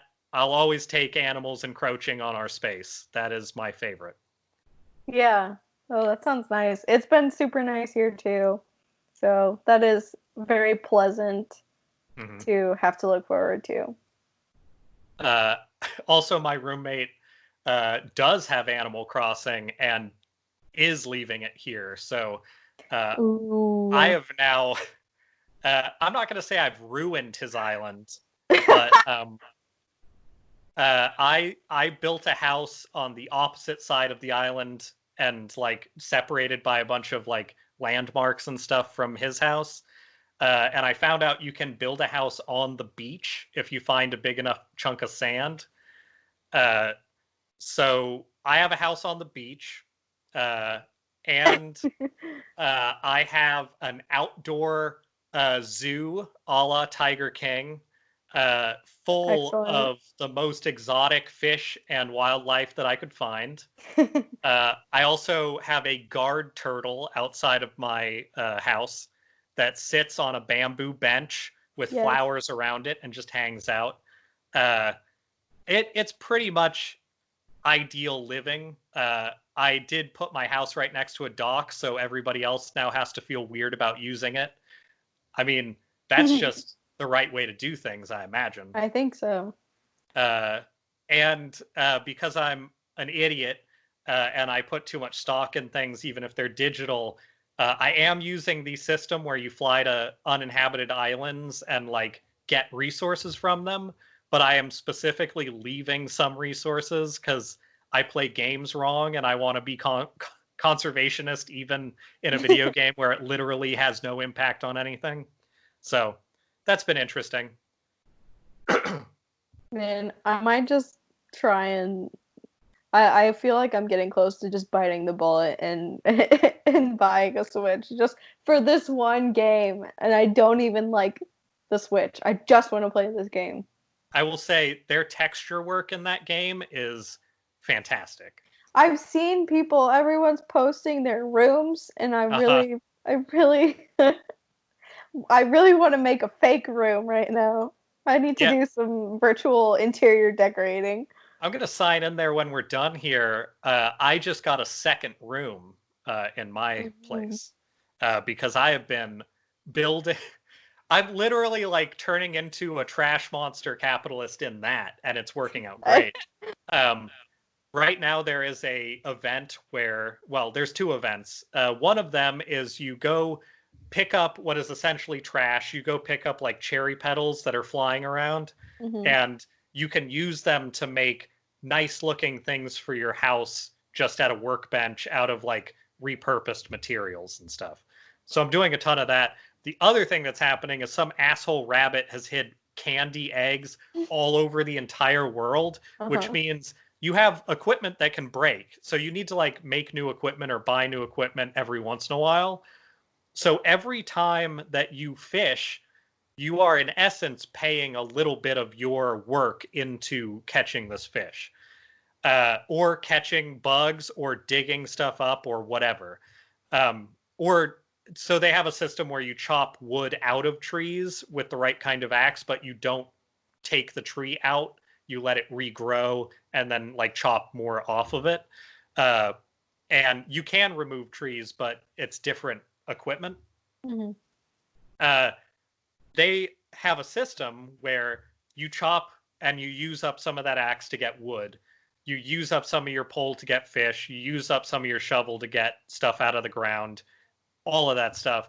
Every single one of those things that uses up some of your stuff now has a like 25% chance to give you a candy egg instead of the resources you're trying to get or the fish you're trying to catch or whatever. Yeah. And the only upside to that, because all of the stuff that you make looks terrible. You can make clothing out of these candy eggs and it looks like absolute trash. I did find it very amusing that I could gift it to other animals on the island and they get rid of their cool outfits and put on garbage.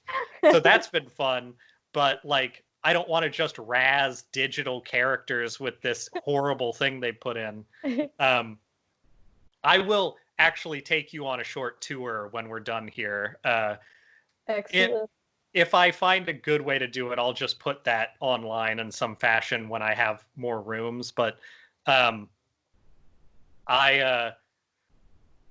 have been taking those eggs and building the crap that they let you build with it and just selling it all. And by doing that, I got so many stupid eggs that I was able to pay off my rent or my loan and get another room added on. So at least there's that. But that stuff is, if you like that stuff, that's great. I don't like it. Yeah, I remember in all of the previous Animal Crossings, every time there was furniture or clothing you'd get from an event, it was always like hideous, and so yeah, the I would only always time end up that selling it. didn't apply is Halloween, because Halloween's always the best holiday. Yes, all that's acceptable, but like I do remember the stupid bunny furniture. Yep. That nobody wants, but at least you can sell it and get some good bells for that. I think I sold a bed for like 5,000 bells, and that bed sucked. Yeah. So I actually got a bed that's basically my real bed. It's not raised up off the ground as high, but it is like basically a tatami bed, which is essentially what I sleep on. And it's nice imitating life a little bit while having much better things other than that. Like a beachfront house. Like a beachfront house. Having property, I think that's probably a that big part of the dream. Along with never being free of my loans, I will never own property, and I can play somebody else's Switch. So there's a way to fix some of that. But yeah, I would suggest it. If you want a bright spot in your life, that's a good way to do it. If you already own a Switch, you should just own it anyway. So that's definitely up there on the bright spots. And for bright spots on you, you do have a lot of candy right now and that sweater. All bright spots. I do have a good amount of Pop Rocks and Cheetos and candy, and a ukulele. So I'm set. I'm occupied. Honestly, all of those things you just described are in essence playing Animal Crossing in your own home. So that is a plus. Yeah. I might try to make that sweater in Animal Crossing.